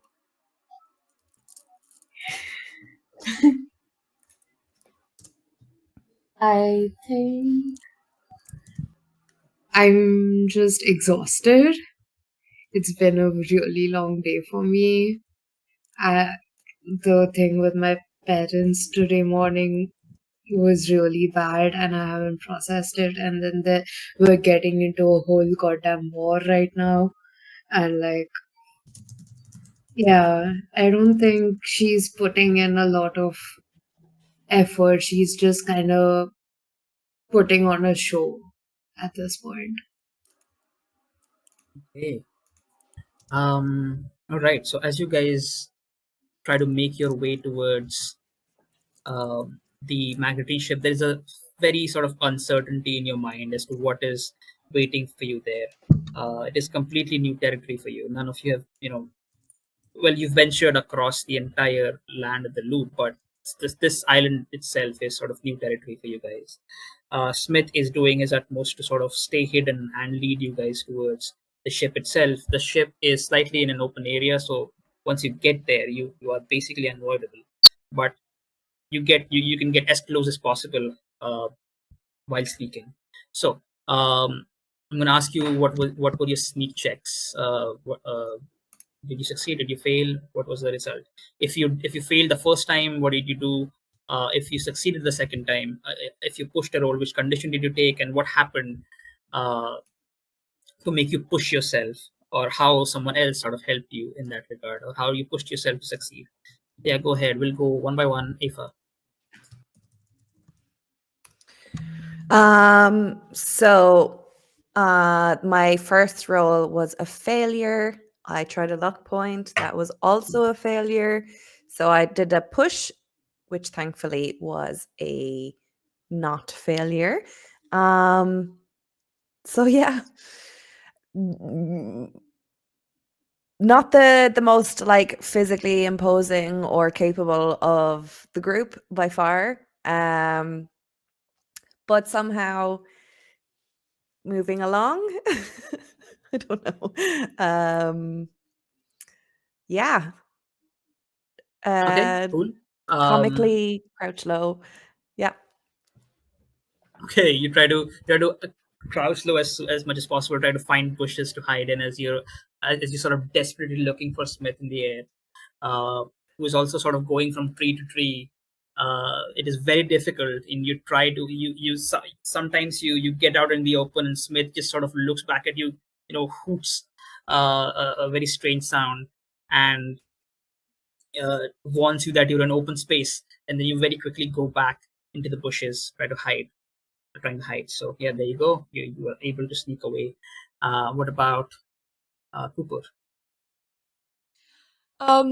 First roll I failed, then I used luck, which also failed, then I pushed using a condition which did succeed, luckily. So I think what Cooper was doing was just a lot of getting really frustrated at himself for being too out in the open, not being able to find somewhere good to dip and hide into for ages, and just gets really like upset with himself and throws himself into like a bush with like a huff. Oh, I forgot to ask, which condition did you check, Mifa? Jenny? Apologies. So it's actually if you miss your luck throw as well, that's also a condition. No, if you push your dice, if you push your roll, that is a condition. You take condition regardless. Sorry. Yeah. Yes. Yeah. Okay. My bad. I had just assumed it was a fail thing, so I will let you know in just a second. Okay. Cooper, which condition are you taking? I'm taking the upset condition, so now I've got 2 conditions. Yay! My dice It's really, pools are in hell. it's really bad. You can go to your conditions tracker, and I think you can add up all the conditions that you have, and it will automatically take that into consideration while rolling your skills. So not sorry, Mary Lee. How are you trying to maneuver through here? So I failed my first sneak, but I succeeded on my luck. So I think I'm just getting pretty lucky with my decisions. Like the bush I decide to go sneak behind seems to have like really good cover, and like I'm getting navigating through places pretty easily. Yep. And yeah, it's like sometimes you're out in the open, and luckily Mm. there are no birds around to spot you, so you're getting incredibly Mm. perfect. Sophia, what about you? Sophia is not used to this sneaky little thing, doing the sneaky thing. And so initially she's crouched down trying to figure out how to get across and steps on a branch. Shit. Steps away while backing away, steps on another branch. Fuck. And then looks around, makes eye contact with Smith and just raises a hand as in like an apology. And then eyes glued to the ground, figures out a way to navigate this. Yeah. So I failed my first, Okay. and then I used a luck point. All right. Cool. So as you guys make your way towards, all of you succeeded one way or the other. So you guys make your way towards the center of the island. The IEX-4Z32 magnetine ship is this sort of huge 25-meter long wreck lying tilted to one side. The ship was previously painted black, you can tell, but is now largely very rust colored. Rainwater can be seen collected in the magnetine discs beneath it. And on the old antennas, you see birds sitting, looking out over the water. You can assume that these are killer birds. On the side of the ship, close to the ground, it looks like there is a door that is blocked from the outside by a metal beam. Smith sort of, as you guys are get closer. Now, listen here. After this, there is no hiding.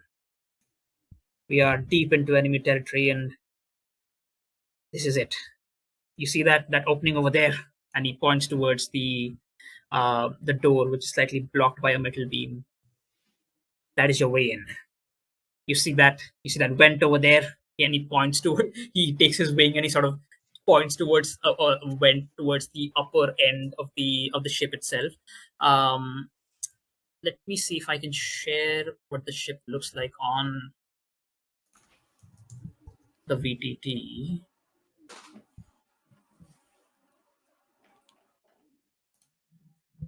Okay, I did. And if you guys can go to your handouts tab towards the right hand side of your screen, you should be able to see a magnetron ship handout. Do not scroll down. There's a spoiler in there. Do not scroll down. Just look at what the ship looks like without scrolling or zooming out. If the stream can see it, that's perfect as well.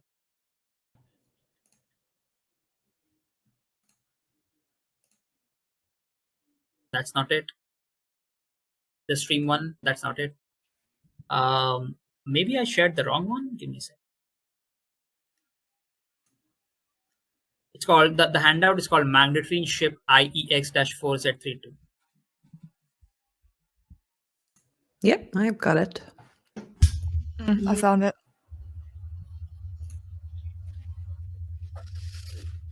Is it up on stream? Should we move forward? Oh yeah, perfect. So this is what the ship looks like. It's slightly tilted towards the back end of the ship itself. There is an entrance which is blocked by a metal beam, and there is some sort of a hatch towards the upper side of the ship. You see that, Smith points. That is where they come in and out of the place. Now, there's a lot of them around. You'll need to somehow get in there as quietly as possible and deal with whatever's in there. I haven't been inside. I don't aim to be. I'll be your lookout out here, and if something goes down, I've called in some reinforcements. Should be here as soon as possible. But until then, you're on your own in there, and I'm on my own out here.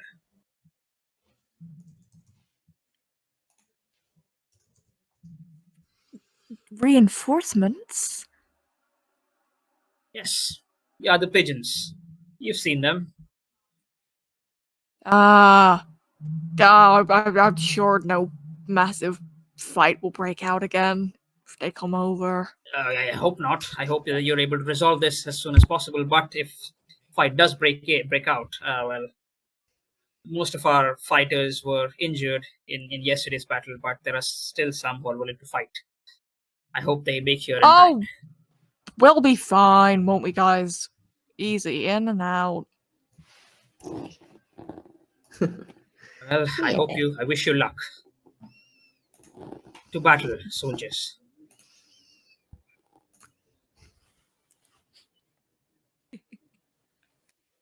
Very solemn salute from Johnny. Awesome. So yeah, you guys go ahead as you guys make your way towards the entrance, which is blocked by a metal beam. Yes, this metal beam is incredibly heavy. It's not easy to just open and sort of push it aside. Anyone with the highest force can try to lift it up and push it aside. I wonder. Do I think we can fit through the vent? Or at least see through it? You have to climb the ship itself, which sort of is risky because there are some birds on the antennas above, and there are also just killer birds just roaming and scouting in the area as well. Fine. I push in front, and that's 2 successes, baby! Let's go. With an extra success, you do it silently, so you're not spotted while doing it. or you don't make any noise while doing it. So that's perfect. As you take the as you know lift the metal beam up and you push it aside and you very silently keep place it down on the ground. The entrance door itself is open to you. As you sort of open it and try to look inside, it's completely dark inside. There may be there is maybe a light towards the end of the lobby in the ship itself, which is leading towards a ladder, and the light is blinking. It's a red light, and it's just constantly blinking in a very. It's not even like a periodic blinking. It's a very uh, yeah, it blinks in a very weird fashion.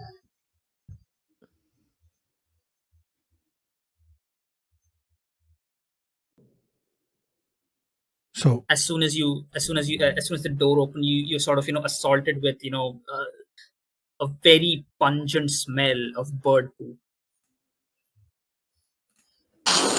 Smells like home. damn it, people. Ew. Yes, as it slides open, you can see again towards the end of the lobby. There are stairs sort of leading up, a ladder sort of leading upwards. As you get closer to the ladder itself, you can hear machine fans and bird chirpings from inside the ship itself. If you want to pursue this ladder, again, you'll have to make a sneak check. Every one of you will have to make a sneak check to see if you do it sneakily or not.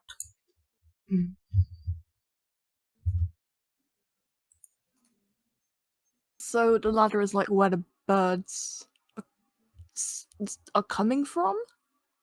No, not exactly. There's a small again when you open the entrance, there's a small lobby, and this ladder itself is going up, which you can guess that which is probably the bridge of the ship, where the main control panel and everything is. The birds themselves are, again, it's the noise of the chirping and everything, and whatever sounds gull make, right? It's coming from the entire ship. It's not a very specific location. It's just echoing and sort of resonating throughout the entire ship.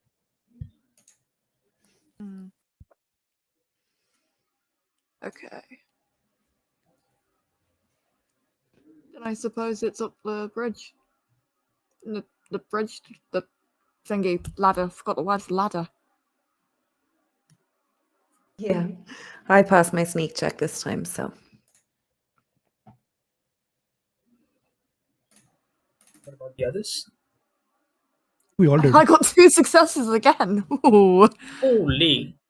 Let's go. What about Mary Lee and Sophie? Yeah, I think we all passed. Yeah. All right, perfect. So you guys sneak up through the ladder into a larger room. Just give me a second. Yes.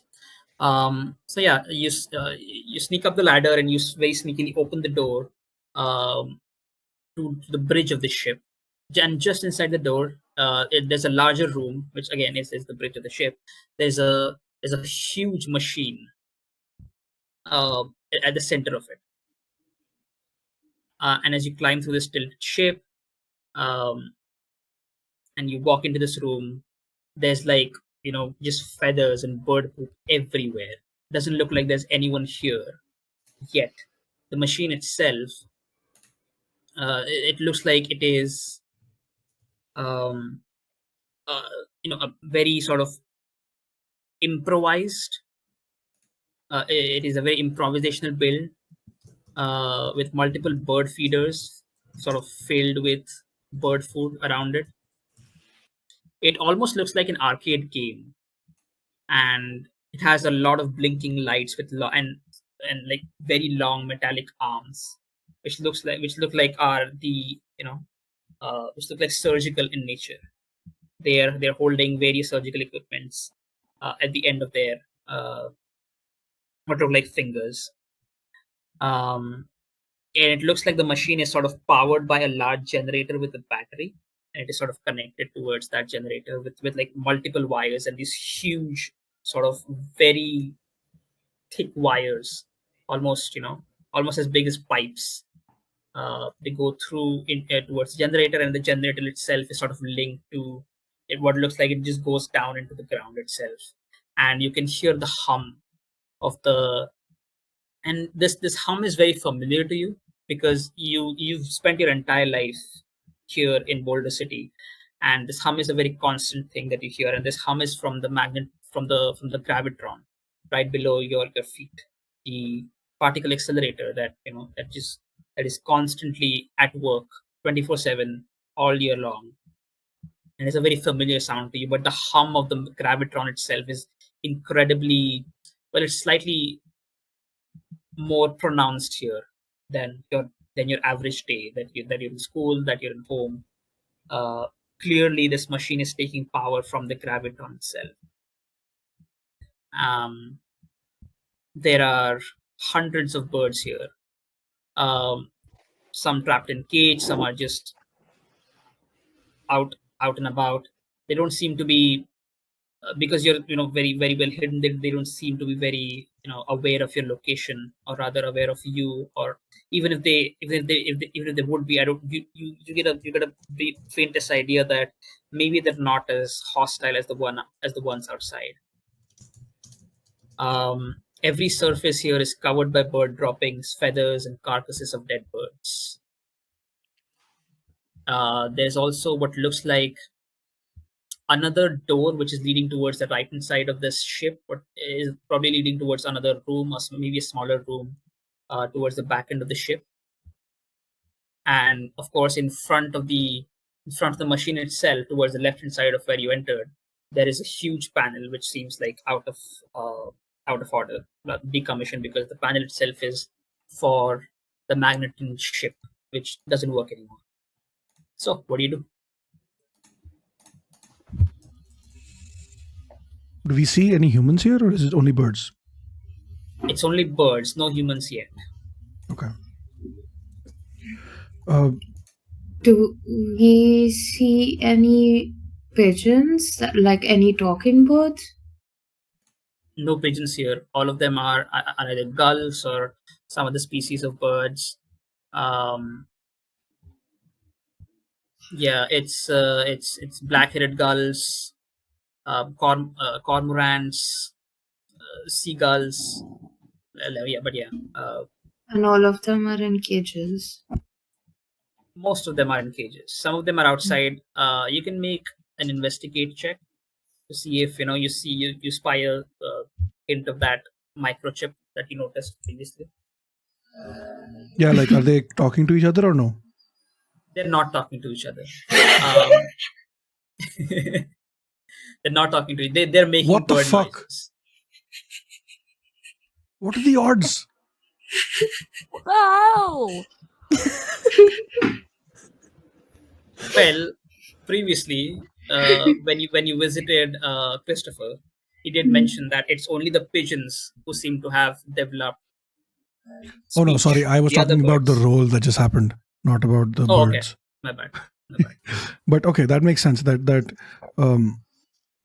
the others are not talking. You mentioned there was a panel somewhere. Which one of us is good with electricity stuff?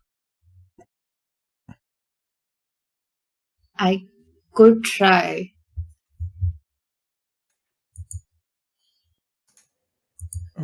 My tinker is 0, Um, so So here's the thing: you can now go back to the handout of the ship, and you can look at what the inside of the thing looks like, just for the stream as well, if you want to show that. Go back to the handout, just scroll down a bit or zoom out a bit. You'll be able to see what the inside of the ship looks like.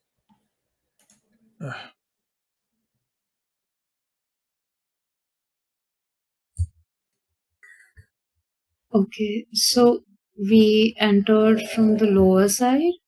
You entered from 3. That hatch Okay. you see now, you entered from there. Yeah.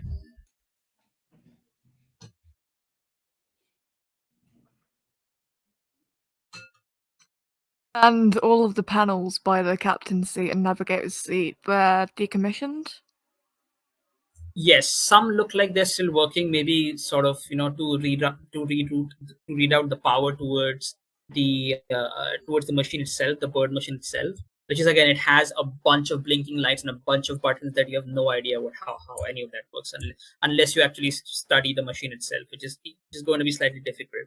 But yes, some of the Well, power is still sort of rerouting from the machine, from the ship, and some of the cables do go inside that panel.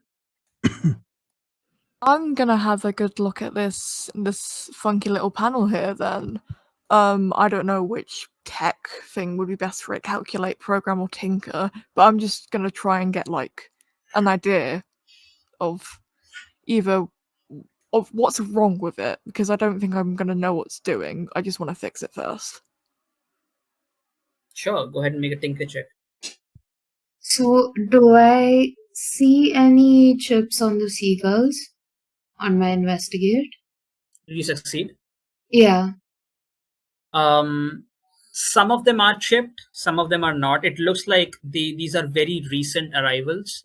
All of the birds in the bird cages are not chipped, but the ones that are out, there are like maybe maybe 10 of them which are out, and all 10 of them seem to have these chips, and they seem to be very recently installed. So Are they um, like the same exact ones on Smith? yes, Can we try to talk to them? you can.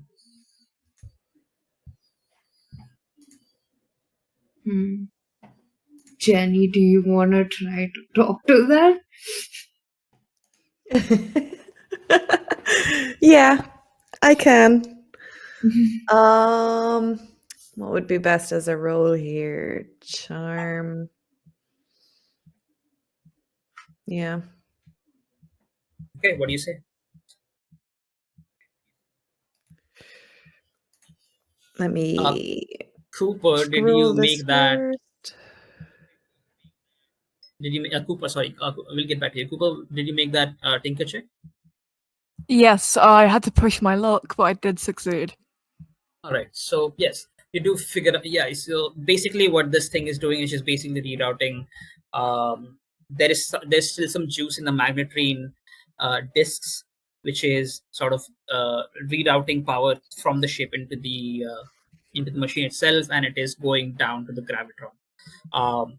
Shutting down the machine is possible, but it's going to be difficult from this panel itself. Again, this is, I mean, you're 11 years old, so this is very intricate. This is very intricate, and it's possible now that you have some idea of what this does. At least the connections and the routes or the passages and how these circuits work. But all that said, it is still it's going to be difficult to maybe shut the machine off right away. It's going to take some time, and you're going to have to be incredibly lucky. You can have to have at least 2 successes on your tinker check Okay, to shut awesome. the machine I down. look at I look at all this complicated malarkey, and then my eyes look down to my massive axe. Yeah, that's what I Okay. was gonna suggest. We have shears as well, but do we think like cutting the wires one by one would cause some sort of injury to the birds? Oh, I wasn't thinking we were gonna cut the wires one by one. I was thinking we just go Like, for the machine, just yeah, but beat the then crap out of it. yeah, like if you just shut it down without shutting it down properly, would it cause any issues? Fine. Also, if we shut down the machine, does that mean that no Smith? Does he lose his sentience? Oh yeah, that too. I think we need to find who made this But- machine first. Does sentience really suit him? I mean, Yes. I like him. You know? Is he happier for knowing and being known? Like, is he happy? Oh, I'm like not that. sure. We make the last few days on this earth unhappy for him or happy. We As you can guys always just are ask. the bird As you guys sort of himself. as you guys are sort of whispering this amongst yourself, you start hearing a lot of commotion outside the ship. It looks like, you know, the pigeons have come in, reinforcements have come in, and there seems to be some sort of battle going on outside amongst the birds. And all of that has sort of ruffled the birds inside.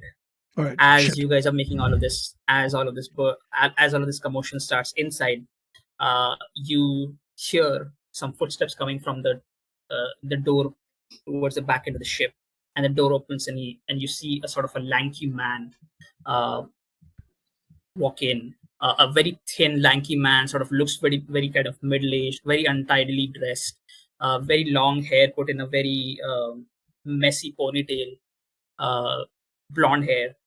Um, he is dressed in in an extremely dirty sort of science lab coat. As he walks in, he's like, "What's all this commotion about?"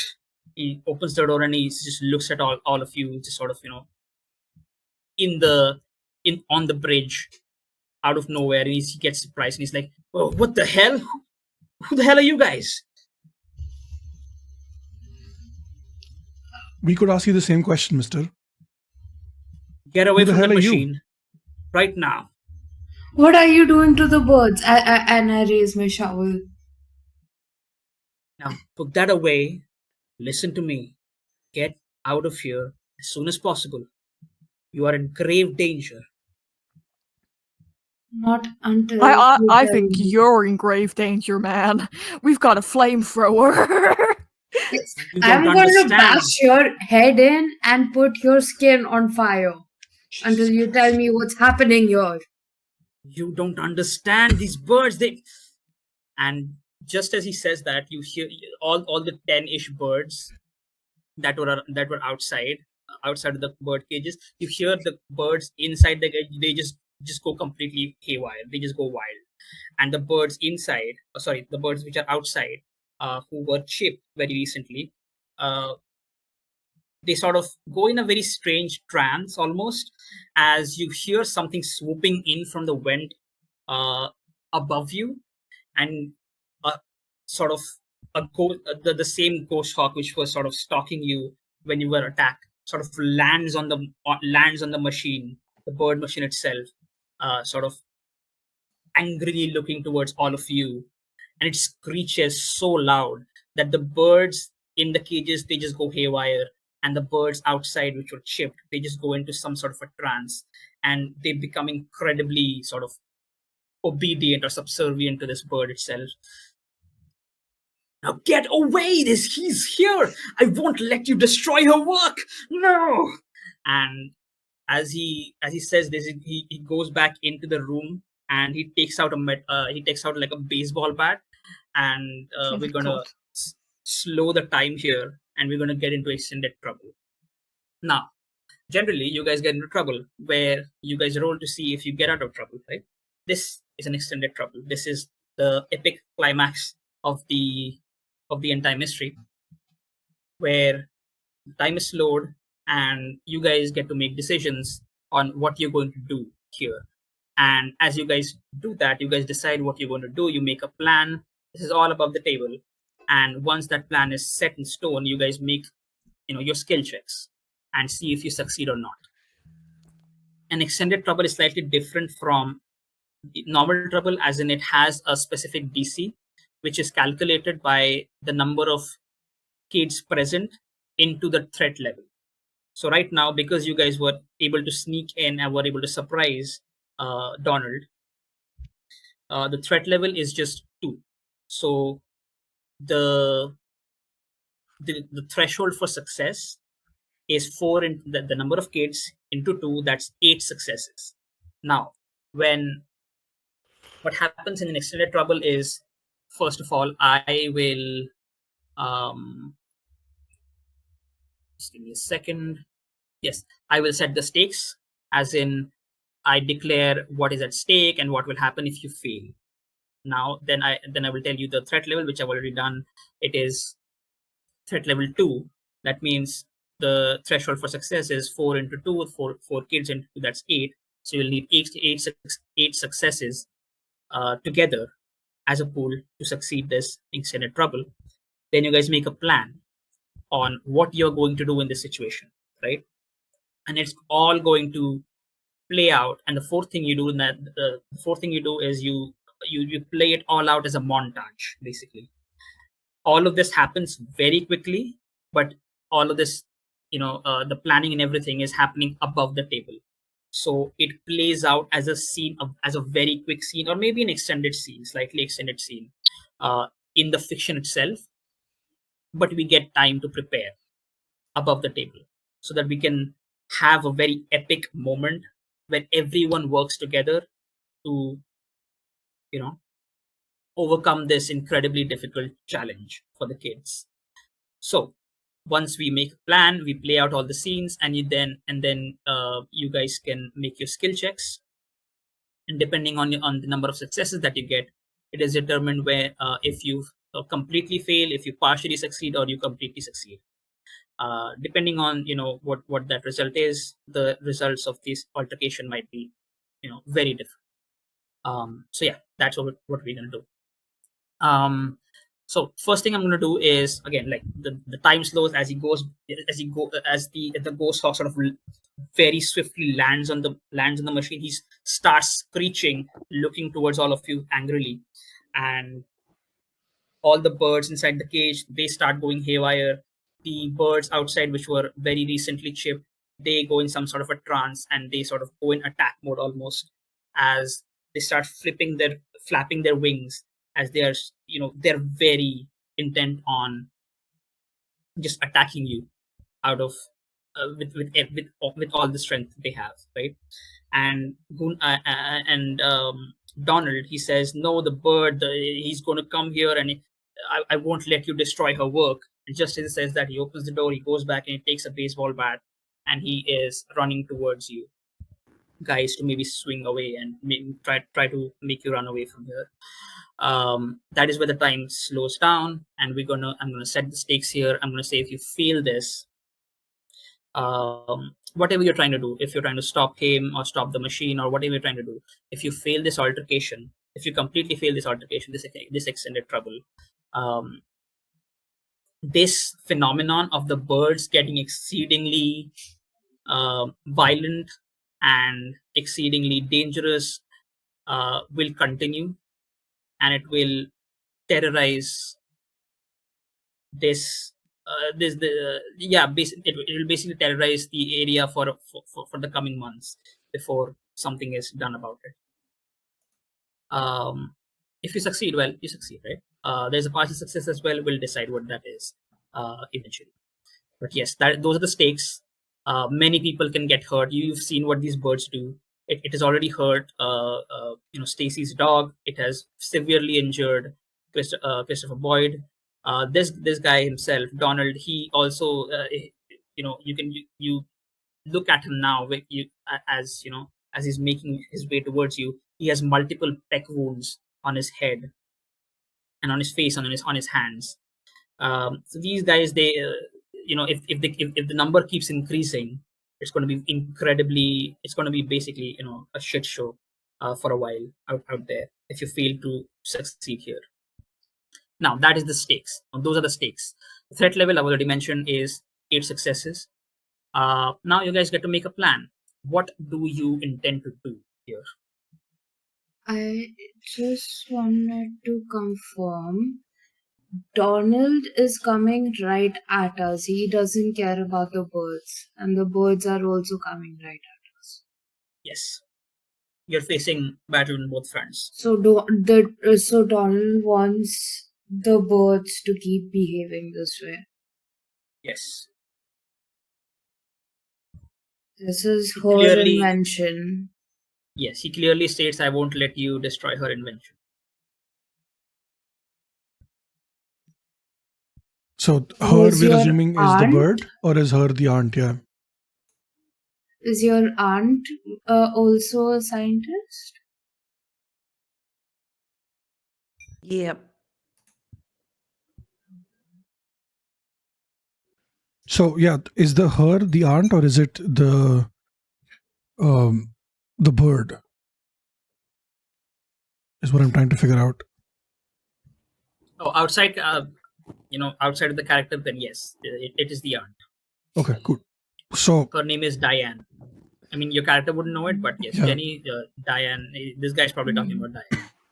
So should we go for the bird No, I think we go for the man.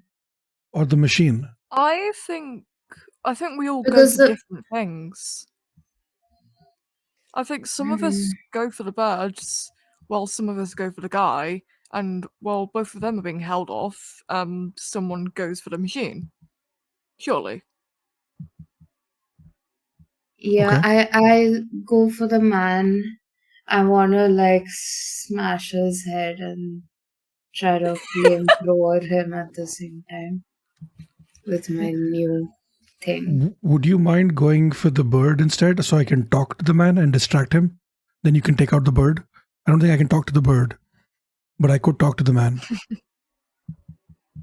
You think he's gonna be reasonable? Okay. No, but I Fine, think I can then distract him for long enough for the others to do what they need to do. okay, then I'll go for the bird. Okay. So Which leaves. I'm distracting the man. Sonade is fucking up the bird. So that leaves Afa and Milo to destroy the machine. Does that work? Does that work in tandem with your skills as well? Yes. So Okay, here's, But here's the how- thing. how what are are your you- skills looking like, Sophia? Because I I have have- 5 heart, 5 mind. I'm pretty high level. Okay, I have 4 mind, 2 heart. Maybe both of you can try to talk to him. Both of you can try to charm him. Sophia and Jenny. And Okay. I'll go for the bird and Cooper goes for the machine. I don't think the machine needs like 2 people. Can I make 2 skill checks? Can I maybe calculate and see where the weak point is, and then force my way into destroying it? See, in an extended trouble, or you use your best skill because you need Oh, those okay. successes. So it's just force. Okay. Sick. Um, My best skill is my force, so it will be a case of me beating the crap out of this machine. so Void, with my shovel and flame hairspray and lighter on me, can I get to add 3? Yes, that's a +3. Okay. Fine. So- then I can. I'll go in order. So what I'm looking at is Jenny and Sophia are trying to talk to the man, convince him to lay down arms or something like that. And Mary Lee is going for with her shovel is going for the bird, for the ghost hawk, and Cooper is going just ham on is going ham on the machine itself, right? Sounds good. All right, perfect. Cool. So what do you? So yeah, that's the plan, right? Now we play out the scene. Yes, as he is trying to make his way towards you with a baseball bat, the both of you stand in front of him, and he is making his way. He's maybe trying to swing at you to not exactly hit you, but just enough to intimidate you to get away from this place. What do you say? What do you do? The both of you, Sophia and Jenny.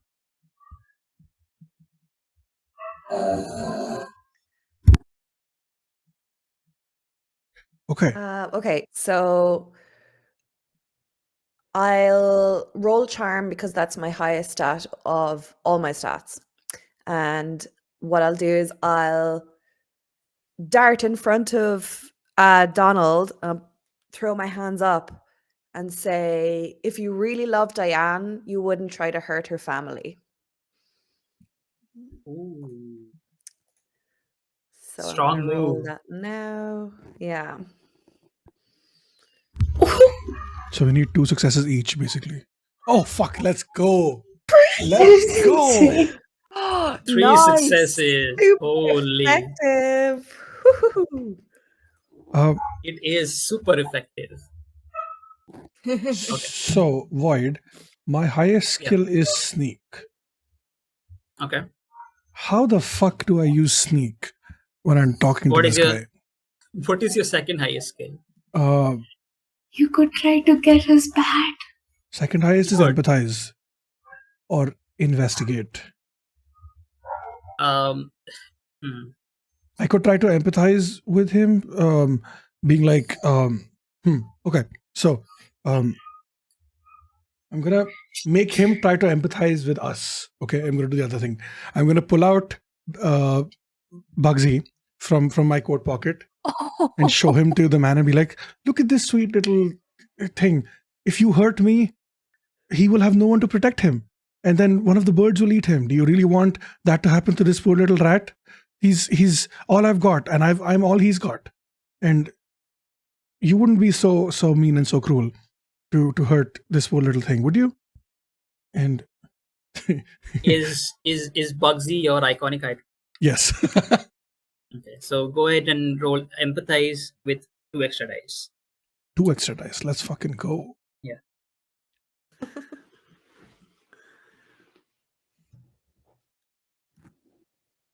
So this is with the regular number of dice that I would have. That is 1 success, One and then I success. roll 2 more dice, which Yes. how do I do that again? It's the loop icon in the center, bottom center screen. You click on it, and then it shows Ooh, number okay. of d6s you want to roll. There is 2 more. Give me 1 more success. Come on. Oh, fuck me. Okay. Okay, that's okay. We still have 4 successes. So here's the thing.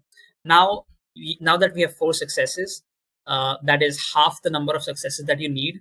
You've managed to at least partially succeed.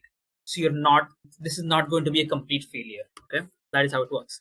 We'll see what happens. Okay, as you say this, he is still swinging at you, and you stand in front of him. That you won't hurt her. If you really love Diane, you won't hurt her family. And Sophia tries to make him empathize with you, with Bugsy, and you just kids. Like, he doesn't want to hurt kids. With that empathize role, you understand that he doesn't want to hurt you. He's just trying to swing at you to make you go away as soon as possible, as much as possible, with with some conviction. He does have some conviction behind it, but he doesn't want to hurt kids. So he sort of slightly he hesitates for a brief moment, where he stops, and he sort of takes a step back, and that is when the both of you get your openings to do your thing, Cooper and Mary, and Merrily. So yeah, go ahead. Merrily, what are you doing? As the ghost hawk, it screeches again, and you see all these birds sort of fly into the ship itself, and just roam around and try to get to you, because you're standing there just tall in front of the hawk. Yes, what are you doing? It is screeching into your ear, as you get a very brief window, as Donald hesitates. So I'm looking right at the board. I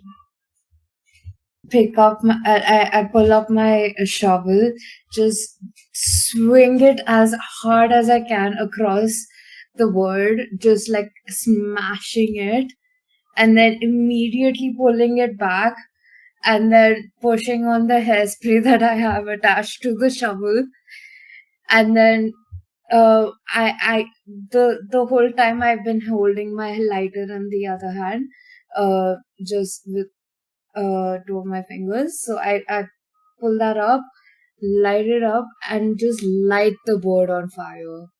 Just don't stop until all the feathers are burning. Oh my god. Okay. Go ahead, make a force check. So I'm doing the normal dice pool first. Yes, I get 1 success, and then I roll 3 die. 3 more dice. Okay. One success. So that's 5 successes. Now, Cooper, it's up to you to get 3 successes. If I hope you do. Oh, no pressure. Uh, my lighter is my iconic item though, so wouldn't I get 2 on that? So the spray isn't right. So you're still getting iconic item bonus because you have your lighter. Okay. The spray would only give Hmm. Jenny her bonus. Not Okay, okay. all right. So as you do, yes, you get that brief. You're looking at them trying to convince him, and he hesitates a bit, sort of steps back a bit, and the goshawk screeches as all these birds are going to come at you. You take that moment to swing at him, at it. You smack it across, and then and then sort of pull it back. Pull back the shovel, push on the hairspray, and you take your lighter. In this very epic moment, you just as you flick the lighter, the flame sparks, and whoosh, it just an inferno just laid upon this ghost hawk as it screeches out loud in agony and pain. As all of these birds around, they just get incredibly confused as to what they're going to do, and they just sort of start to the gulls that they start to squawk, and they just go completely haywire, and they try to leave this place as soon as possible, looking at what happened to their leader. Now the ghost hawk is just burning. So in that moment, at the same moment, you, Cooper, also see that you have an opening to maybe do something with the machine, maybe destroy it as soon as possible. So what do you do? How do you do this? Okay, I jump onto this machine. It's small enough for me to jump on, right? Yeah, it's And- complete. Do whatever you and- want. This is the final moment of the mystery. Yeah, okay, I climb onto it and I get out my axe, which I've been dying to use this entire time ever since I tried to threaten someone with it earlier today. And I just smash right into the middle of the machine over and over and over again with this axe. So I'm just gonna roll without the 2 bonus die first, and then That's one success. okay, guys, let's hope my 2 bonus die are both successes.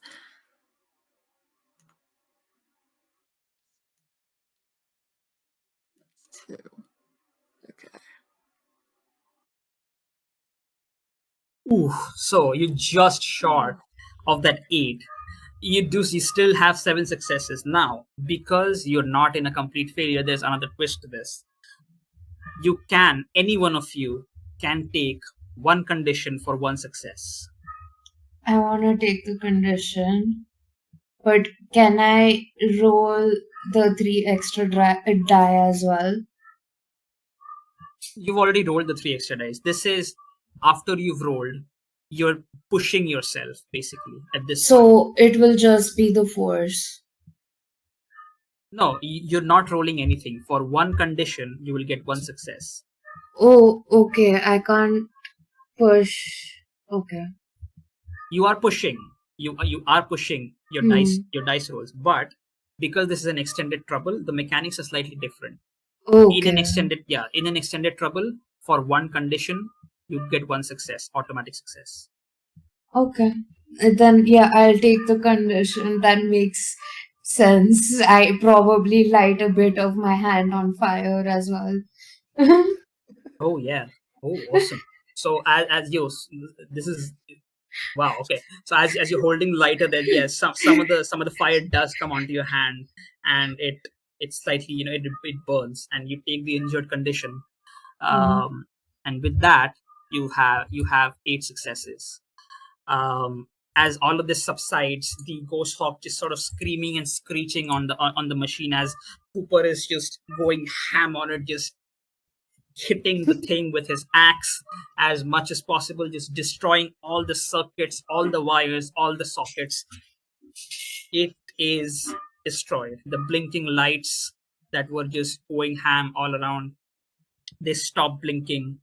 All the newly sort of chipped birds, they're gone. They're gone through the vent, and the ghost hawk just it it screeches for one last time as it is completely incinerated, and just a lump of, like, not ash per se, but yeah, it just burns all over its body as it sort of breathes its last breath and sort of plops down and dies right there.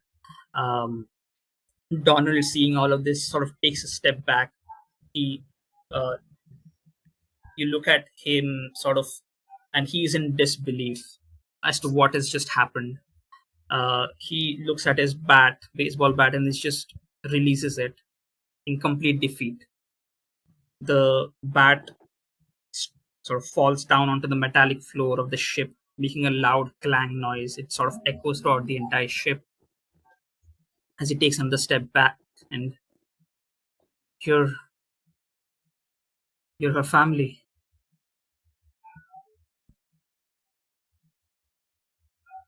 Yeah, she's my aunt, I think, if we're talking about the same person.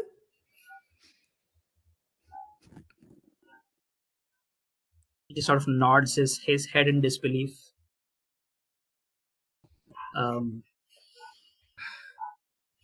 All of this, all of my work, just gone. She's not even here It to. was hurting people. She's all my work. It's gone, and so is she. She's never going to return, is she? And she sort of kneels down as he sort of starts. You see tears come in his eyes as he tries to hide them with his hands. He covers his eyes with his hands, sort of ruffles his hair a bit, and he's like he's just essentially crying now. She's not gonna. She's not coming back, is she? All of my work, dedicated, everything I had. There. Just gonna try pat him on the shoulder and attempt at comforting him, because I don't know, he could be my uncle now. I'm not sure what happened. So yeah, it's gonna be okay, I think. I think it's a bad Probably. breakup. Nothing's gonna be okay. She's abandoned me yet again. She's left yet again. Her work incomplete. I was here to make sure that it was. But now that this is over, I'm done. This is. Just stops talking. Maybe you were better off, not going ahead with this, because it seems very, stressful. This is my life's work. Yeah, I know. Okay, calm down. But you probably have plenty other things that you can dedicate your life to, okay? No, it's all over now. It's finished. Okay. You're some alone time. You're really. Yeah, I think we all, just go away maybe, and then think about what you've done. Yeah. Please leave. You've done everything you can. This machine will Yeah. never work again. You've made sure of that. Okay. I don't understand why you're acting like it's the worst thing in the world. This machine was hurting the birds. What was the point? What was the point of this? It was her. It was all for her. She wanted the birds to kill? It was her idea. I'd been studying birds, their neurology, this idea of controlling their minds. It was all hers. The machine, while I helped with some of it, was mostly her. And just like every other experiment she's worked on, she left in the middle of it. Never came back. I've been at it ever since, trying to finish her work, but don't seem to have gotten it right. The birds, they weren't supposed to go this violent. They weren't supposed to They weren't supposed to be this aggressive.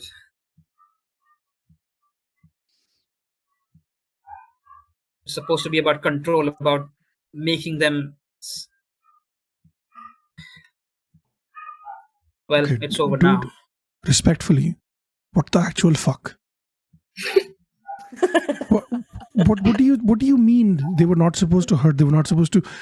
Have you seen the damage they have caused? Have you seen the chaos that's been happening? There was a bird war too. Do you know how shitty things have to be for there to be a second thing of it?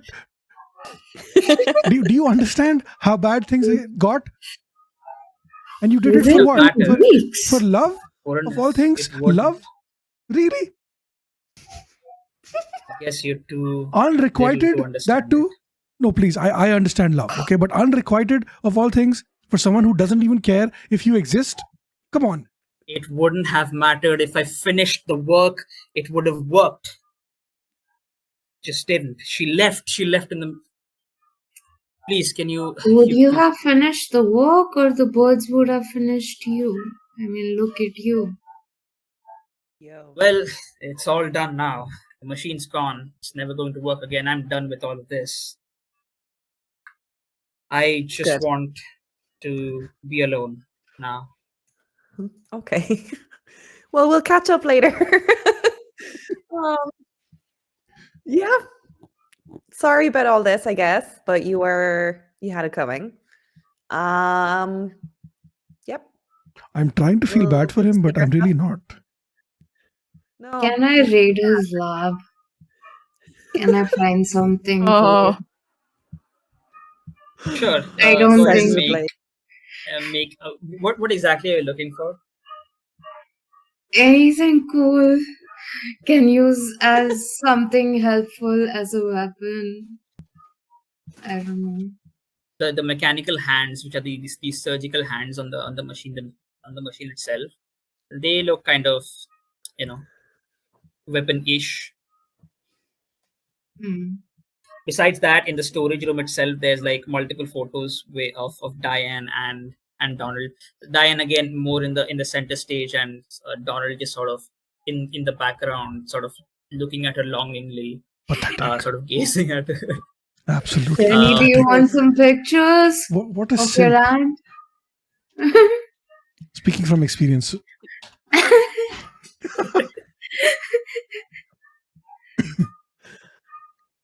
There's notes and notes, like he's just he has a huge sort of some sort of a board which he has like multiple, he's chalked down notes. He has multiple papers on the walls of this of the storage room, of like again just research notes, the experiment sort of logs and stuff like that. Yeah, again, which more or less just tell you what he does, what he did. That basically, when he was called here by Diane, and this whole thing was set up by Diane. She wouldn't tell him why all of this was about, but because it was Diane, he's willing to do it for her. They built this machine together, but there was something missing, and Diane couldn't figure it out. So couldn't he. And because of the frustration, Diane left, never to come back. And then he continued those experiments, embedding these birds with the faulty chips. Somehow the pigeons seem to have gained speech and intelligence, but it doesn't work on any other bird whatsoever, which was his goal, to have all the species of the bird sort of work with a similar chip. But yeah, after Diane left, he kept doing it, but he kept failing. And yeah, there's that.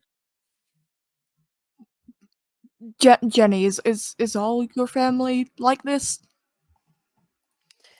Yeah, most of them are. Yeesh. Yeah. I'm built different though, don't worry.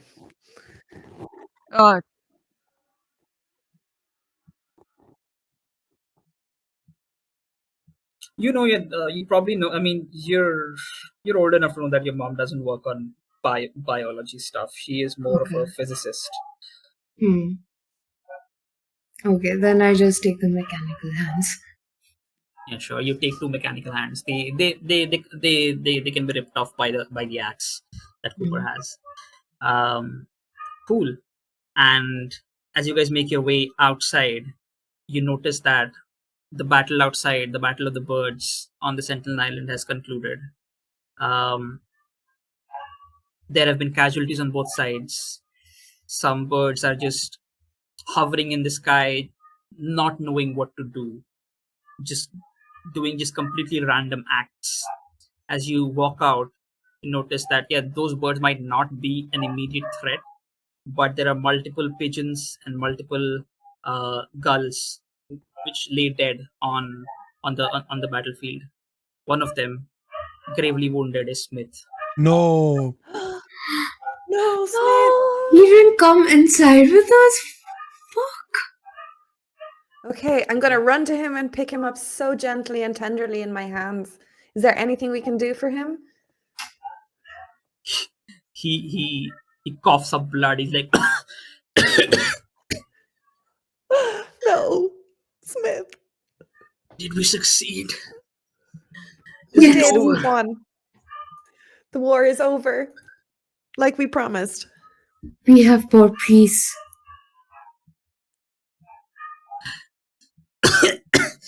I'm.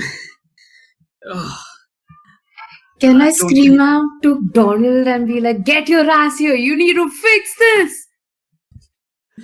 You don't hear anything, and Smith is trying to. It's very tough for him to speak as he's trying to make up words, and he says, "Well, at least I'll know that my sacrifice was not in vain.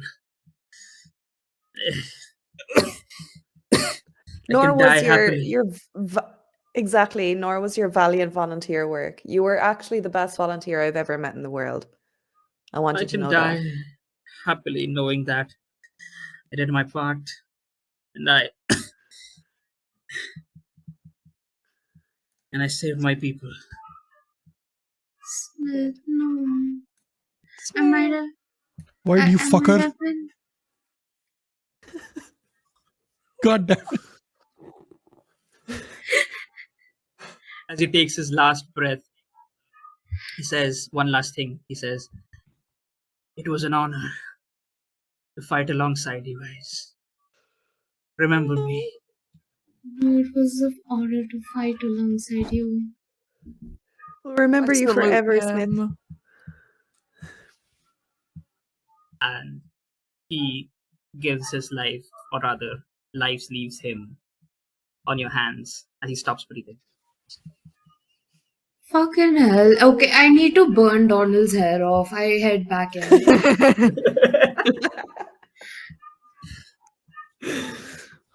You I'm just notice that gonna the hold hatch him. is.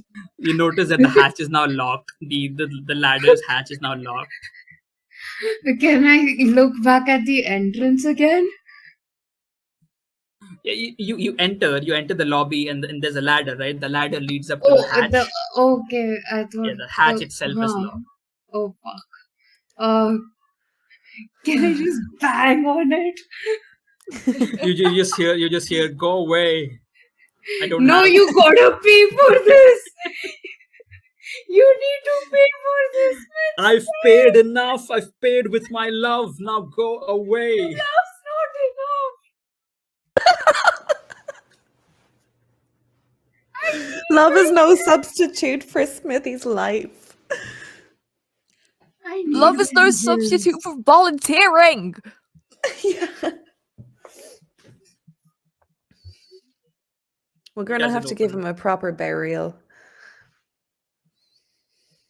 Maybe we can deal with him later on. I mean, you still know Stacy, and he is Stacy's uncle, so maybe you can deal with him after all of this has sort of calmed down, maybe. But for now, yes, I'm gonna burn all of his hair. as you guys make He's your dead. way out, you take all the birds, basically, maybe and you basically just dig like a huge mass grave, and you lay them all down. Maybe give an obituary for Smith if you want to. You can do that here. Then we'll move on.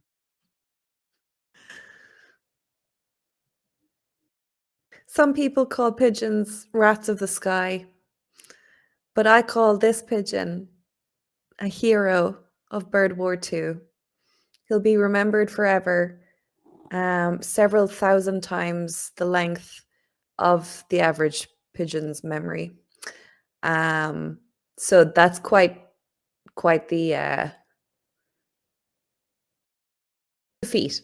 He will be remembered forever, possibly, but as long as we're here and kicking, we will honor Smith's memory of his passion, his dedication, and his volunteering. Goodbye, Smithy. Thank you. As you do, you fill up the grave for all the birds who have laid their life in this bird war too.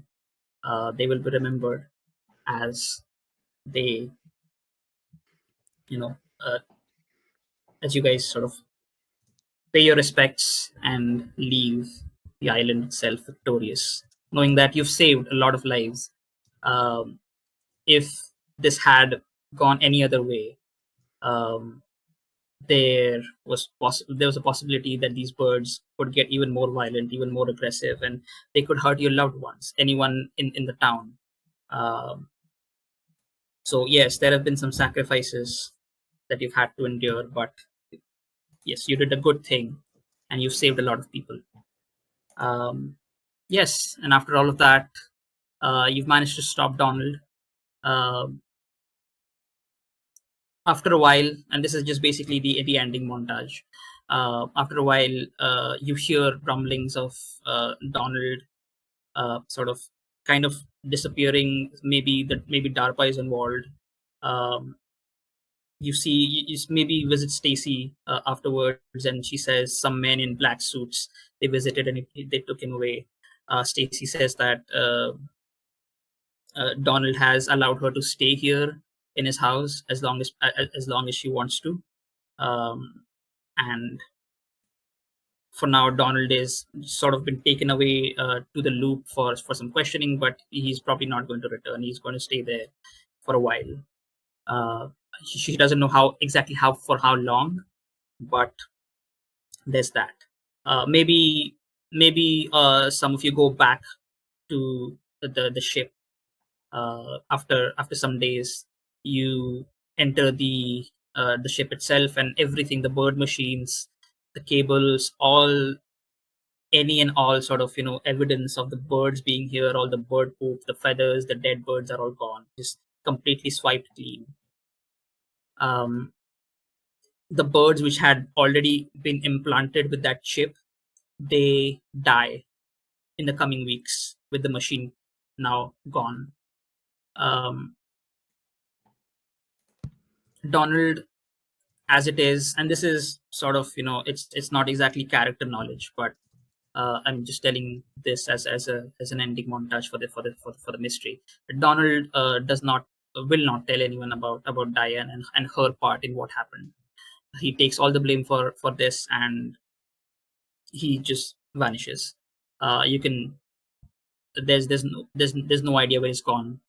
Um, his love for her was strong. Was strong, but he has finally understood that she will never love him back as he does. In the coming months, as he sort of vanishes for like a month or two, he comes back and then he just leaves the house to move away from the area. Yes, and he will let Stacy live in that house as long as she wants to. Now, I know it's late, but if we can do an aftermath as to what the kids have been up to after the mystery and how it has maybe changed them, or how what do they feel about this whole thing. Maybe have a single short brief scene of them in their everyday lives, the struggles they've faced up until now. Has it been resolved, or has it gotten a little more difficult for them after their experiences in this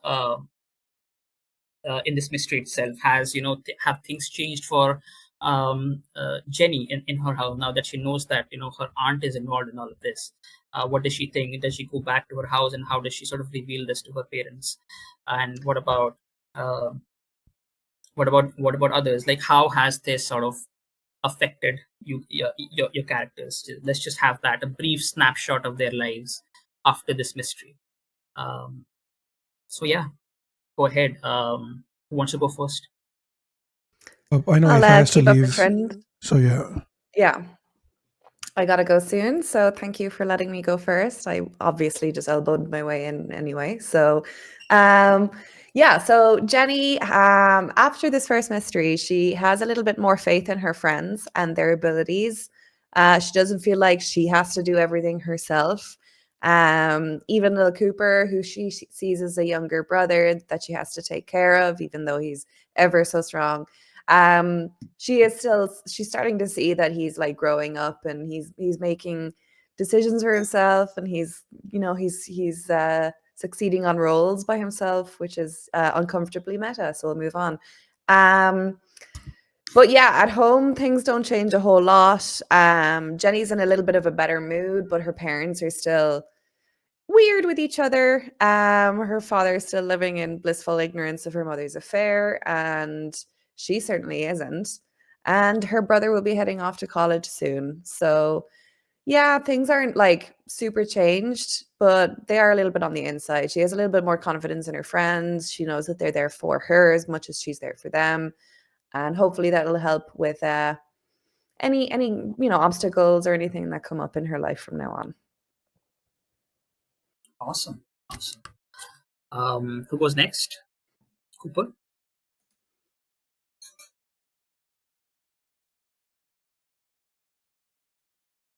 I think you're muted on the back end. All right. Who wants to go next? Mary Lee? I think Mary Lee took Smith's death pretty hard. Like, especially coming from a family that isn't that great at showing affection, but are really great at showing hatred. Like, that's how she's lived the whole time, and she felt like she was really mean to Smith when he was actually alive, even though she kind of liked him, but she didn't show it to him. So Smith kind of died thinking that I'm just terrifying, and she doesn't know how to deal with that. Okay, cool. Actually, if you want to, all of this aftermath and the change that is happening with your characters, it can affect your character sheet. So if you want to change your problems, if you want to change your pride, if you want to change your relationships, your drive, you can in the middle of mysteries. So we can deal with that after the session. But yeah, for now, yes, it is a bit sad for. I do feel a bit sad for me. I do have to mention that the next weekend when your father promised to show up, he doesn't, and you spend that weekend same as the others. I mean, it's not really, it was you were hoping for him to show up, but it's just going to be another weekend, maybe with your friends. So if he doesn't show up, you just go back to your friends, and at least they can provide you with some escapism from Yeah, from the family. I think with this, at least she starts to be more nice to her friends, like just not being very flippant and everything, and actually being more appreciative. I think you start seeing a change in her of like not just being a complete troublemaker, but then an actual showing of like, what do you say, care in her with her friends. Awesome. And also, if I can catch Donald before he leaves, I would love to. Sure, we can have that happen. Yes. So I'm just so like what- staking out on the backyard of Stacy's house when he's just gonna Yes. come check in the backyard if he's left something. I'm gonna just jump out, hairspray, lighter on his hair, just burn everything. Holy. Okay. Because this is the end of the mystery, we're not going to go into the further consequences of that. We'll see what happens about that. Maybe Stacey is going to be a bit mad at you, but she understands. But we'll see what the consequences of that are. I'm guessing since Men in Black are involved, I'm not really going to get arrested. That's my only hope. I believe, Sophia, do you have like an ending scene for your character, Steve? Yep.